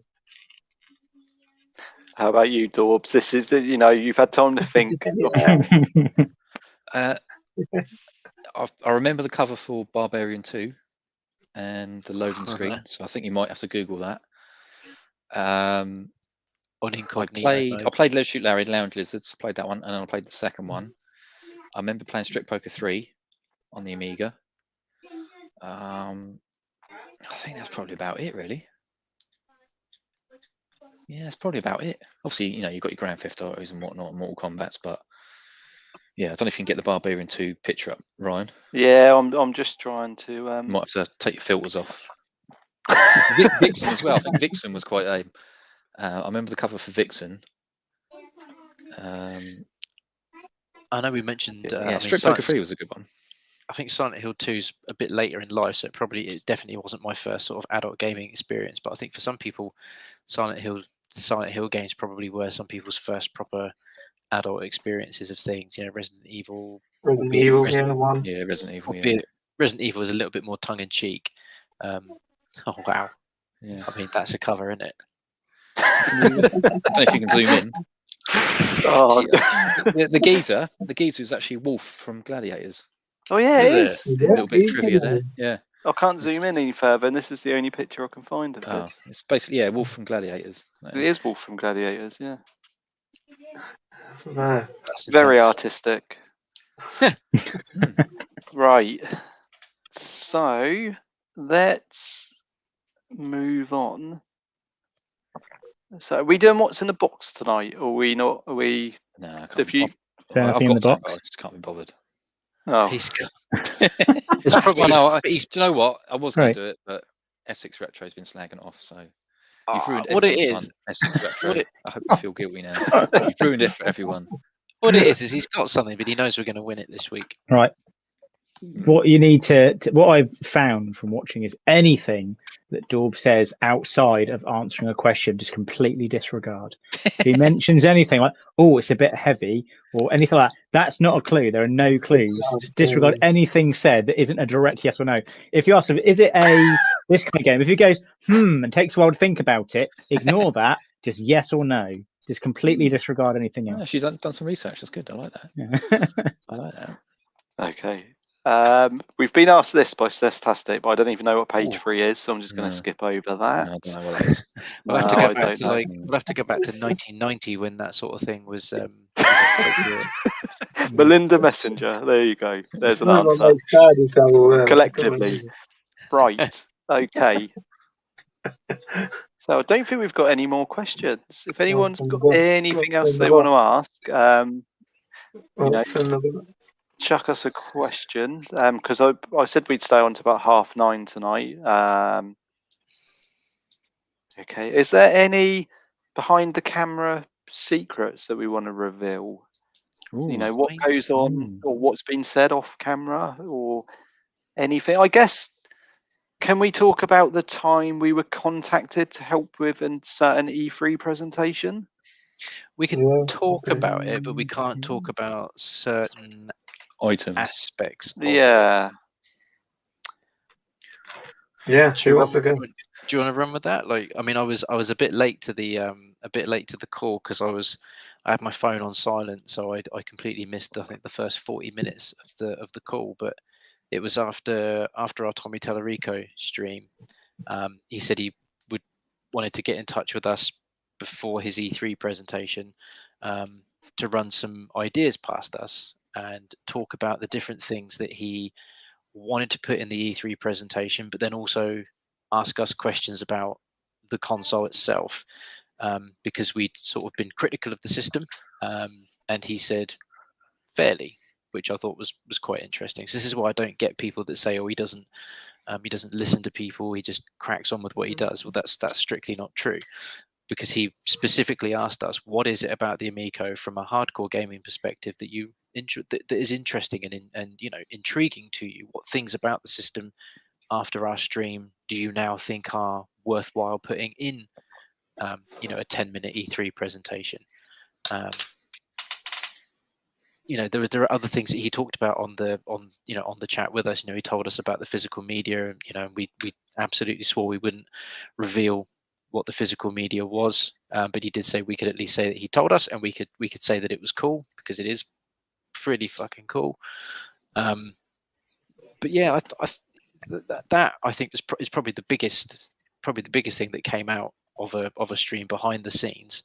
Yeah, it's always been a dream of mine to, you know, even be at E3. So to be able to have a hand in helping somebody shape their presentation for their company, and actually, you know, use it. You know, watching that E3 presentation, there's a handful of bits in there where you're like, "Oh yeah, we talked about that.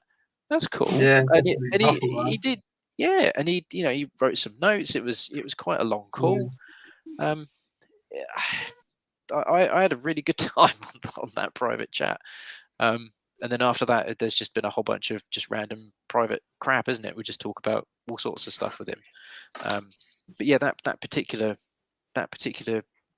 after stream behind the scenes thing was really good fun.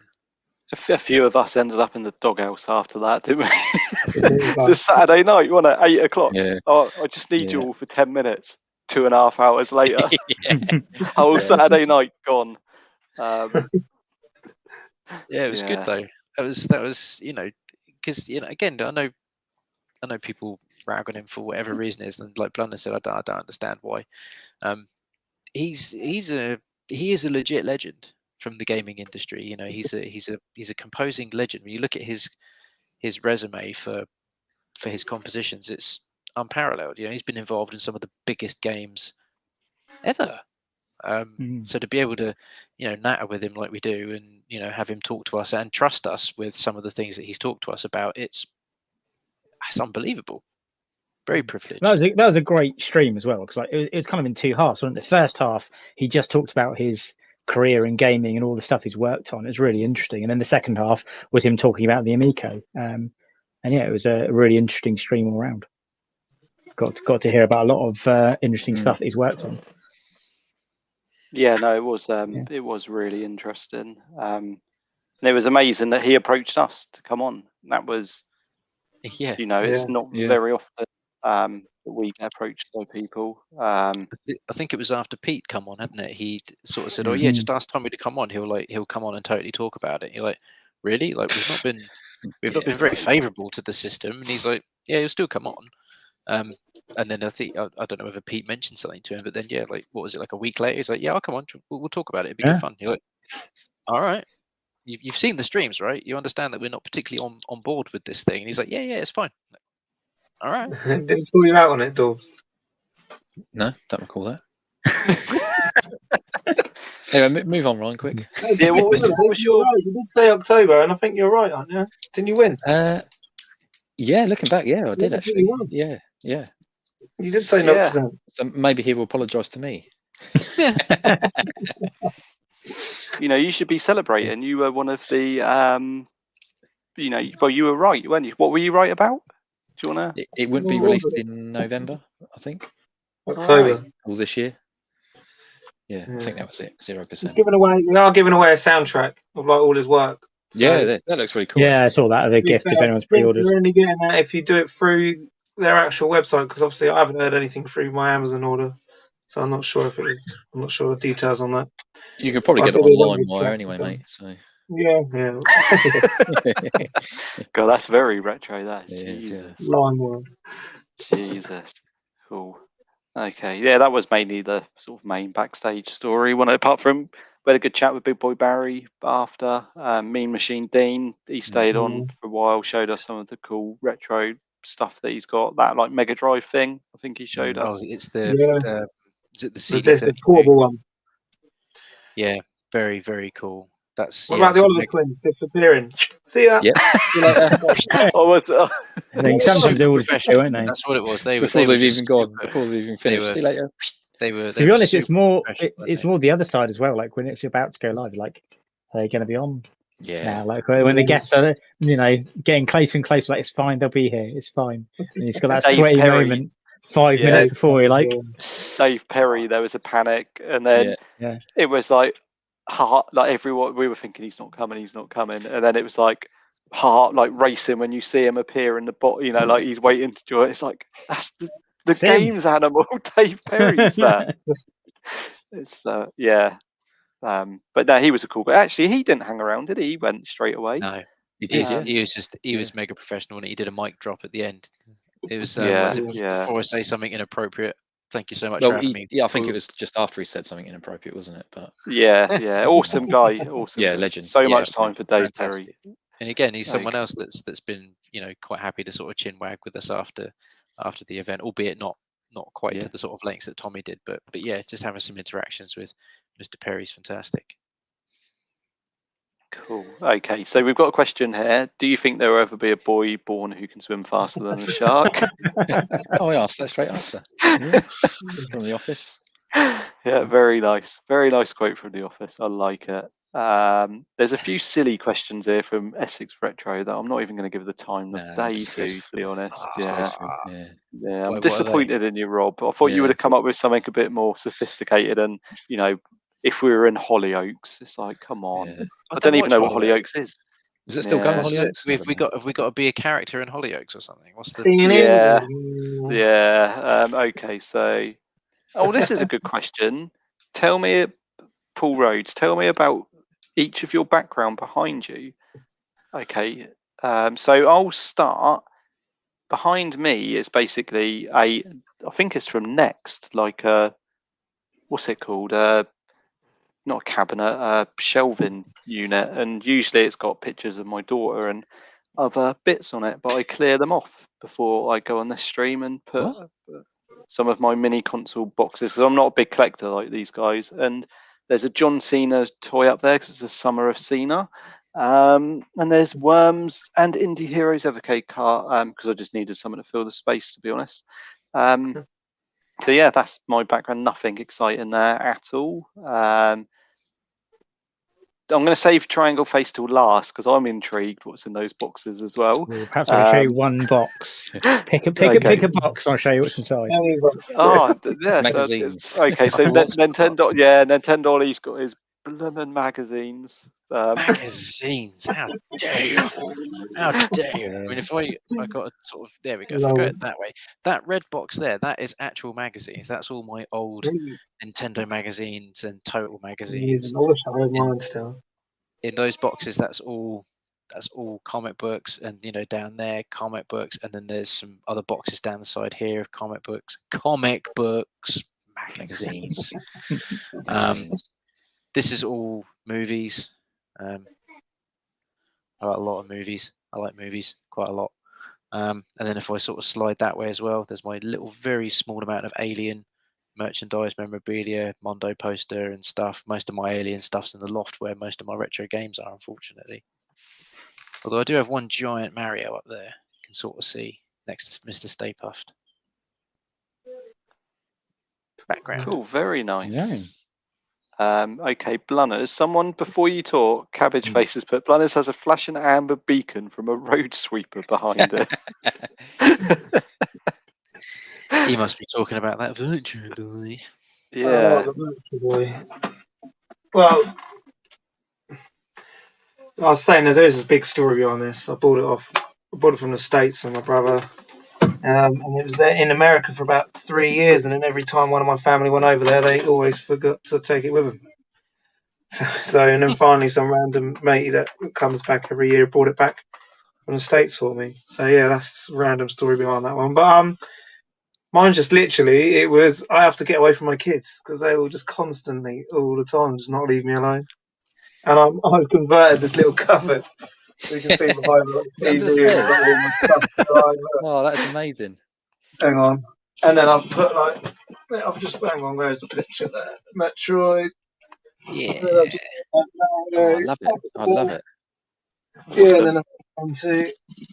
So yeah, mine's basically like my little cupboard. I can get away from my kids. I'm literally during streams they're trying to open the door and stuff on me. So yeah, that's cool. I love that. Trying to get away from everyone. But no, that's my little cupboard, basically. That's cool. I like it. Oh, in fact, Blair's just mentioned here that I've also got a Mario cereal bowl. Yes, I do. Blair bought me that for Christmas one year. I've still got it. It's fantastic, and nice. I love it. I didn't know you didn't buy me a Christmas present. Oh. No, not me. No. Yeah. Oh, you have to work with him a little bit more, wouldn't you? Yeah, I'll remember that, Blair. Okay. So, Dawbs, behind you. Today I've got a Sensible Soccer canvas that I got from Design Droid. It's signed by Stu Cambridge. Somewhere. There it is. He signed it there, and he's also signed it there with the date it was made. So awesome. Yeah, so basically just doing it from a bedroom in our house. I haven't got all my stuff on display, unfortunately, but hopefully one day we are looking to move, probably next year or the year after. So hopefully I will get a man cave and I can put all my gaming stuff and my mask toys or collectibles, as I call them. Nearly got the complete collection. Just be proud, dude. Just be proud, man. They're toys. Like They're collectibles. But yeah, I've nearly got the whole collection. So just got a couple more to go. Laser Command is probably about 500 quid, and I can't justify that. Yeah. So hopefully, you keep in boxes. I've only got a couple of boxes. Only a couple of them are boxed. But obviously, I like that with the Amigo, isn't it? I've got all the Amiga. I've got the Amiibos. Yeah, I'm definitely I'm a mint in box person. So for all the toys I collect, like I've got a lot of horror movie toys. I've got a lot of Mighty Morphin Power Ranger toys as well. Like they have to be in box, otherwise I'm a bit funny about it. The thing is, eBay prices for Mask is ridiculous, absolutely ridiculous. So I've got a couple that are boxed, but they're not in. The boxes aren't in great nick. But hopefully one day, maybe next year or the year after, I'll have a man cave and I can put them all out. And maybe I'll do a tour as well. Hoping to build a man cave. Sorry, yeah, I was just going to go on. No, I was just going to say my spare bedroom upstairs the plan was to be a man cave, but obviously the last 18 months working from home, it's now got like a desk in it, a monitor, computer chair. So it's just taken up all the. It's just a workspace now. It's just and I don't like spending time in there because it just reminds me of being at work because that's where you spend most of your day. So well, I'm actually looking to build a new man cave. So we had someone come over today actually to measure up for us. So I may well document that as I go and put it on my channel. Do the building of a games room. We're building it as an office to work from home, but it will double up as a games room. So all the stuff will come out the loft. I'll set up all my old consoles in there and have a nice little games room. So that's the plan. Very nice. Yeah. We'll all come down. We'll all come round when you. We will come round when you dig the foundations. Give you a round of applause. The first dig. That's what you do, isn't it? We'll get you a gold spade. We'll get you a gold spade. Yeah. Spray it gold. You can dig it. Yeah. Sounds good. Right. Am I going to reveal a box? Pick a box. Yeah. The top row is mine. Everything. There's nothing interesting in these ones. It's all like. Oh no! I think you've got a double bluff there. All right. What do you want then? Which box? I reckon. Oh, this is like Blockbusters, isn't it? What are we doing? Can we move the chair out of the way? Which box are we going for? I reckon we'll go for a white one. Okay. And we will go number 3. Well, which number 3? Which way are we talking about? Over here? No. This one here? No. This one here? No. One in the middle. That's number 3. This one in the middle. Oh, jeez. Yeah. This is mostly music toys. Remember one of these? It's the stick that does the noise. Oh. Here are those. We've got a Peppa Pig Doctor's kit, a Mr. Potato in there. He's missing some eyes and stuff. It's not allowed to be called. It's called Potato Head now. Oh, is it? Yeah. It's not Mr. I don't know. I've got a drum. There's a microphone. Does that even work? Oh, there you go. That goes off. So yeah, nothing cool in there, I'm afraid. So are these all yours? Yeah. Wow. Music boxes. Can I show? I'll show an actual interesting box. Shall I? Red one. Yeah, red one. Yeah. What's in here? This might have some interesting stuff in. Got a tiny speaker. There you go. I'm also hooked to my board games. So I've got this is a dice tray. Beautiful rolling dice. And then I do really like this. This is a card shuffler. This is quite cool. You put cards either side, and you just push it down there. Shuffles cards for you. Nice. That's quite fun. And I've got DS, Nintendo DS. Got a PS Vita in a Sonic case. I could go on, but there's plugs in there, a microphone, a Connect, another DS. Got 2 DSs. One of them doesn't work. An old TV remote, an HDMI lead. There you go. This is like Bruce's Price is Right. I didn't know this was in here. I've got Lloyd Grossman. A CD wallet. I didn't even know this. Didn't even know this was in here. Careful now, Tim. Careful. I don't know if I should show this because they are. It looks like. I don't know if it's on the camera. Things I don't believe it. CDs with stuff written on them. That was are they many years ago. CDs? Backups. No. Disgraceful. But yeah, backup CDs. Backups things, that you already own. Software you already own. Absolutely. In fact, Ollie, I think I've got in here one of your CDs. Which Too right. which band? I might, which band are we I going? might I hope have it's in a genuine here. version. Yeah, of course. I think I've got a wrapped in plastic CD in here. Oh man, that's my college band. Yeah, Shout out to Wrapped in Plastic. yeah, wrapped in plastic. I don't think it doesn't appear to be in here, being one of the wallets, but I definitely got a copy of that. I think I How gave it to amazing. Pete because Pete wanted it, and then I think he Amazing. gave it back to me. There you go. But yeah, I won't. Oh, there you go. There's one other thing. What is that? I've got a tiny little games console I found for £2, Wow. and every game is basically Tetris. There you go. That's just one of the many boxes. So the rest of it will have to be a mystery. Next week we'll do another box.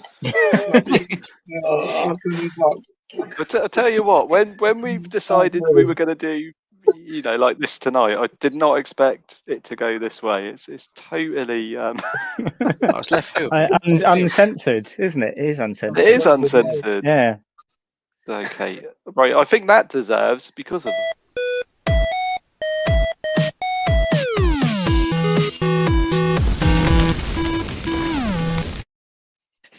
Just wanted an excuse to play that again. Classic. Love that video. Okay, well, unless anyone else has got anything else they want to talk about, I think now might be a good time to end it on that high of. Well, I got a couple of questions. Oh, yeah, go for it. So, what do you think, each of you, has been the funniest moment that we've had doing this YouTube stream? That's easy for me. The I mentioned it earlier. The John Barnes, Sega Amiga CD free kick scene, with the what's it called? This Coming Home special with James Jarvis. Yeah. Literally in tears. Trying to like defend it. Yeah, it's brilliant. Yeah, that's a good one. What about you, Ollie? Was he frozen? We were talking about. He is frozen. I'm going to remove him and then put him back in. He's come back. I'm going to put him back in. Oh. Mine's when a panel member got sworn at. Yeah. We don't talk about that. Yeah, you know, that is one of my. You're free. Hey, gone. I'm frozen. Can you? It's a robot. You hear me? A little bit. Yeah, a little bit. Yeah. I'll tell you what. Take me out. Are you on dial-up, mate? All right, I've took him out. Remember dial-up. We'll hear from NintendOlly in a minute. I'm sure a few technical issues. So, well, it's your question, Dawbs. Yeah, what about you then? Your Triangle Face. What was your funniest moment? I don't know. I think I quite enjoyed the banter between the Oliver twins. Like when they were telling stories, they kept on like correcting each other. Like one of them was like, "Oh, I worked on it." It's like, "No, I did that one." And it's like, "No, well, I did some of it." And I just liked their back and forth. I thought that was quite funny. Like bickering over who did what on games and stuff. I think mine. I've got two. Obviously, I'm not going to go for the ones we've already gone for. But one of them would be when Tommy asked if Ryan's piles are okay. That's a good icebreaker, wasn't it, to the start? Yeah, I would always remember that. I just watch that clip to cheer me up sometimes. And my second one would be when we asked Big Boy Barry, obviously the build up to the question, and obviously the question was, what was it like working with Jet from Gladiators? I love that. I loved his response. He didn't realise it was going that way at all, did he? Then you could just watch him and just laugh. Every boy's dream, and he's thinking, "All right, yeah, what's it doing?" You've lived the life that most teenage boys would love to live. So, that was a good one. What about you? What about you, Ollie? Sorry, dudes. Yeah, there was some. Yeah, the internet's been playing up here all day, and then as soon as my son decides he's going to download something, it's like everything just comes to a grinding halt. Down on that Barbarian 2 picture, I think.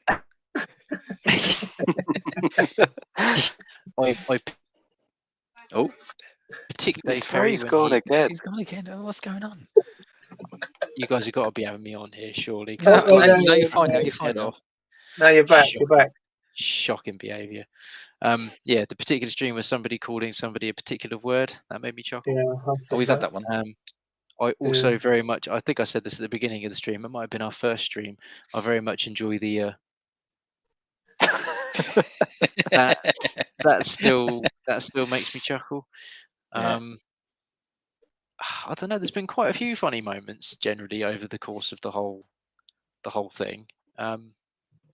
Those are probably two of my favourites. I mean, looking back on it now, the stream that nobody wants to actually talk about was sort of funny when you sort of look back at it. You look back at it and it is funny, but you know, at the time it was a case of, yeah, this ain't funny, but it is funny now. Yeah, I'd say those are some of my favourite moments. All right. Okay. And breaking it down. so, what's been the most disappointing bit overall of the YouTube experience?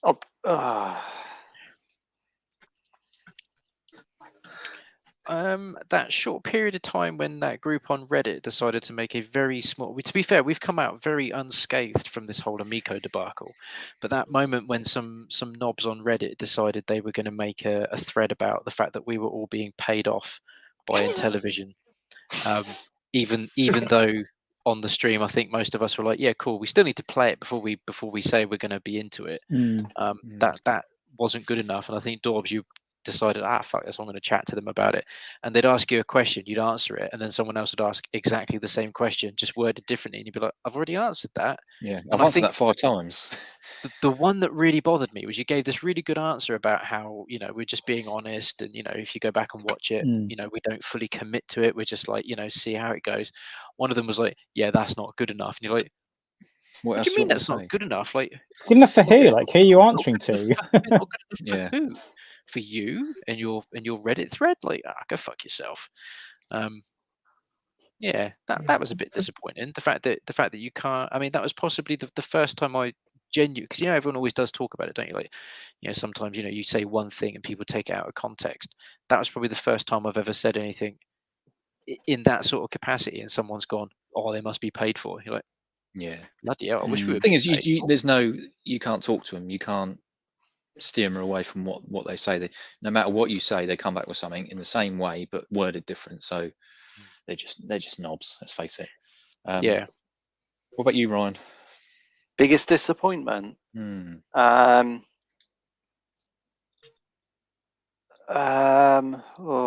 so. I've got another one as well, which I'll come back to. Could come back to me, yeah. Right, go on then, Ollie. Am I allowed to say names now? Am I allowed to talk about the stream that nobody wants to talk about? I won't be mean. I wouldn't. Not going to be mean. No, weren't we uncensored? So I don't know if we're allowed. Yeah, I wouldn't want to give that. I wouldn't want to give them publicity. Yeah. All right. Without saying the name, then, I was disappointed that there was no pre-warning that there would probably be a lot of heat. Let's put it that way. That would come with that particular stream. A little bit of pre-warning would have been nice, rather than just what we got, which was learning that if you talk about somebody when they're in the StreamYard backroom chat, they can still hear what you're saying. So there was our trepidations while this person was backstage. He's like, "Yeah, you can totally hear us." Like, fuck it. So yeah, that's another one I was a bit disappointed with. Mine was the Oliver twins disappearing, just literally like, "See ya, bye." I was like, I want to have a bit of a chat with them afterwards. I think that was normally we have like a little chat after, and they were literally just gone. And I was like, see you later. There's so much more we need to speak about. Yeah. Could that have been because we had to do the stream earlier, didn't we? And I think they'd originally said they could do it. I think it was. Yeah, I think it was. And we had them on for an hour and a half, so they sort of it could be that we sort of just went over our allotted time a little bit, maybe. Yeah, they're gentlemen of a certain age. They probably have their tea at the same time every day, don't they? And they're like, you know, slippers ready by the fire to put the telly on. And yeah. And what about you, Triangle Face? Must be like what, not joining the panel sooner? I think. Would yours be? I don't know. Okay. I don't know. I suppose. I don't know if we want to name names again of who, but there was the week that I was originally going to debut as my first official stream as a panel member that didn't happen. because the guest wasn't available, so we decided to pull it. I think that's probably the most disappointing moment for me. Okay. Who was that guest? Are we allowed to say the guest? Because I don't know if this one is now going to be postponed. He wasn't in your list earlier. I think I know which one you yeah. mean. Yes. Yeah. Yeah.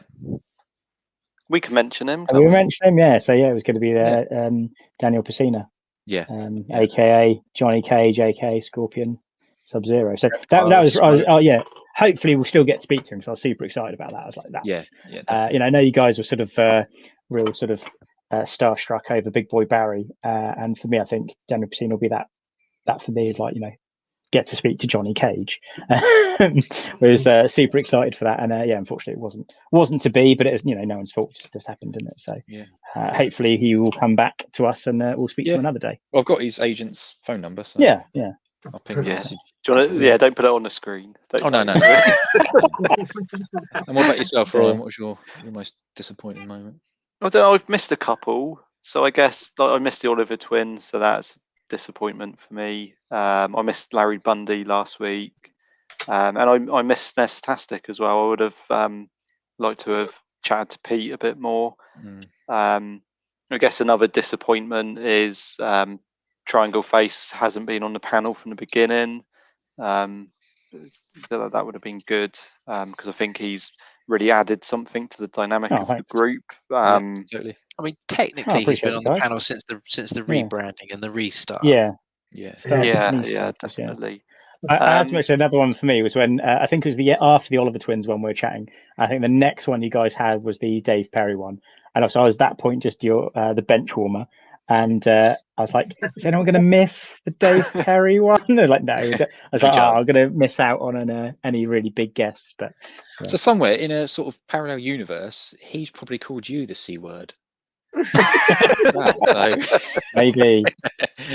Hopefully, at some point we'll be able to figure out another really good excuse to get Dave Perry back on, because he seems really up for, and he's still got more to talk about. I'm sure. There's still more. Like the Oliver twins have got the knowledge of game making and that particular era of gaming. I think Dave Perry's probably still got more stories that he can pull out the bag from that era. Yeah. Cool. Oh, one thing I did want to talk about a little bit more was the Oliver twins mentioned Fuse for Switch, and if you don't have that, it is absolutely brilliant. I've been absolutely loving it because you can code your own games. But if you do not code and you don't want to code your own games, get it anyway, because you can go and get the download codes for other people's games, and they're all like retro inspired games really, because you're coding it from scratch. You can't make really complex games. You're going to be making like basic games. Loads of content creators on like the online community and stuff will just share their code number. You can download their games. So I think I got it for like £6, and there's loads of games you can get on there. And Fuse Arena do like the tutorials on YouTube, and they do live streams where they'll play games that people have made, and in the chat you'll have the download codes. So if they're playing a game, think, that looks cool, just download it onto Fuse for Switch and give it a go. And you can look at the code for it. So you can actually go into the code and see how it's been written. Cool.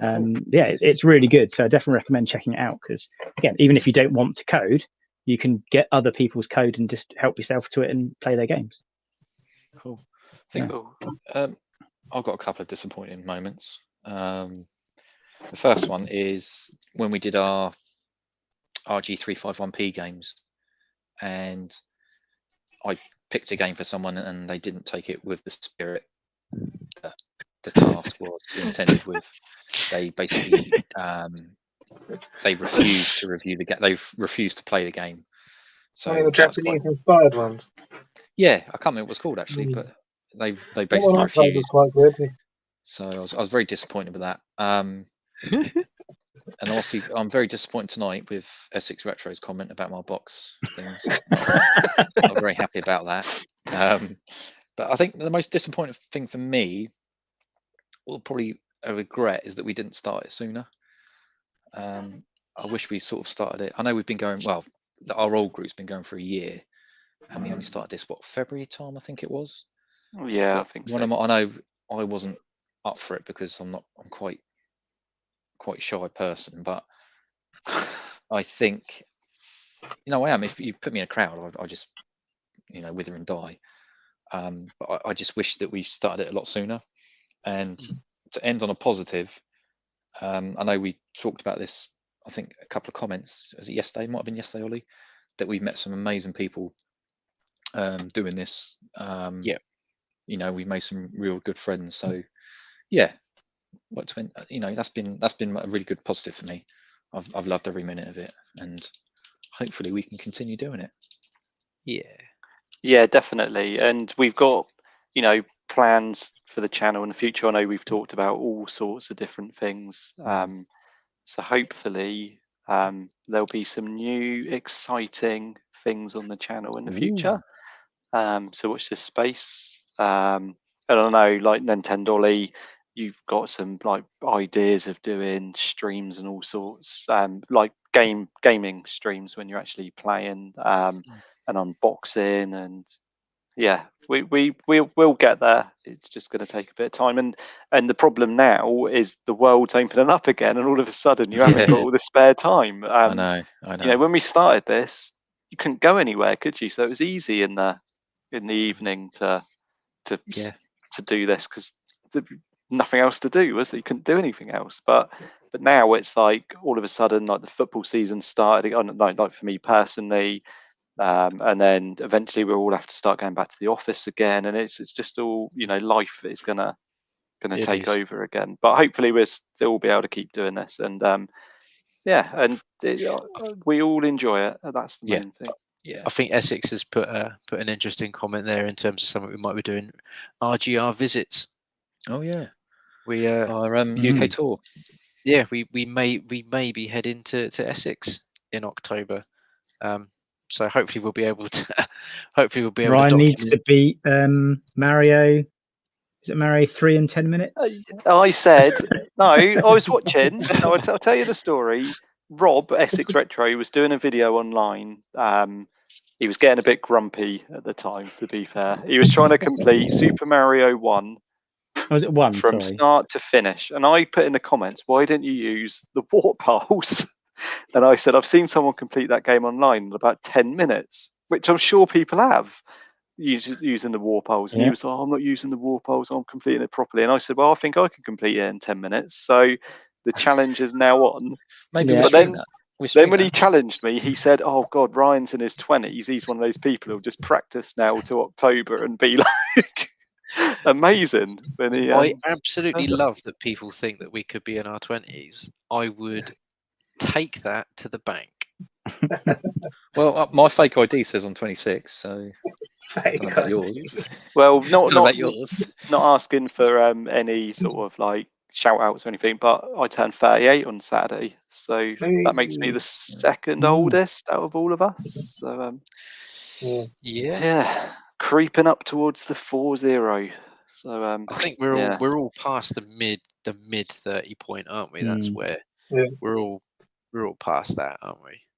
We're well into that. We're well into the next bit. Okay. Well, yeah, I think now is a good time to end the stream. We've been going for 2 hours now.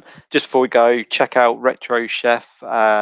He's got a stream that's about to start. So if you've got free time this evening, jump over to Lee's Retro Chef YouTube channel. I don't know what he's streaming. Maybe he'll tell us in the chat in the next 10 seconds. I think it might be pickups. He normally does pickups.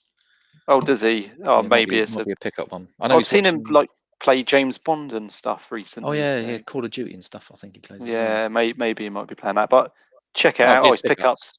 So yeah, if you're Cabbage Face Bricks, it's a raid. If we were on Twitch, we'd be sending you all over to Retro Chef now. But thank you for everyone for joining us tonight. I hope you've really enjoyed Retro Gaming Revival Uncensored. When's our next? Is it next Wednesday? Yeah, next Wednesday. Yeah. Gebs 24. Gebs 24. Yeah. Yeah, next Wednesday. Subject to very change, excited. Yeah, subject to change, but fingers crossed she can make it. She is moving house at the minute, so she may not, but fingers crossed she'll be able to do it. Yeah, well, fingers crossed. I'm meant to be away with my family next week, but it's all cleared. I'm going to be streaming from a car somewhere in Swansea that has better internet than he is now. Literally, dude, it's going to be ropey. He'll have 5G. Yeah. It is going to be ropey. I'm going to have to try and find somewhere. The area that we're at in Swansea, the internet is fucking dumb, it's to put it terrible. bluntly. So I'm going to be Terrible driving. Wales, yeah. I'm going to be driving somewhere top of a hill, almost underneath a mast, to try and get good signal. So I'm going to be streaming from inside my car. I went to Carmarthen and you couldn't even get 3G. That's how bad it is. Yeah, but I'm not. If Ridiculous. Gebs is available, man, I'm not missing it. I think she's fantastic. She gets a lot of negative comments because her energy is just through the fucking Oh, mate, roof. she's amazing. She's Yeah, she'll be great. She's fantastic. So yeah, so definitely if she's on next week, everyone's got to tune in for that. Okay, so that's 8 o'clock next Yep. Wednesday on the Retro Gamer Revival YouTube channel. Don't forget to subscribe to our channel. Hit that bell to make sure that you don't miss any future episodes. And thank you again for joining us tonight. And as it's been requested, Tim, I do apologise. Someone's asked for the laser eyes again. So I'm just going to play us out with the laser eyes and see you all next week. All right.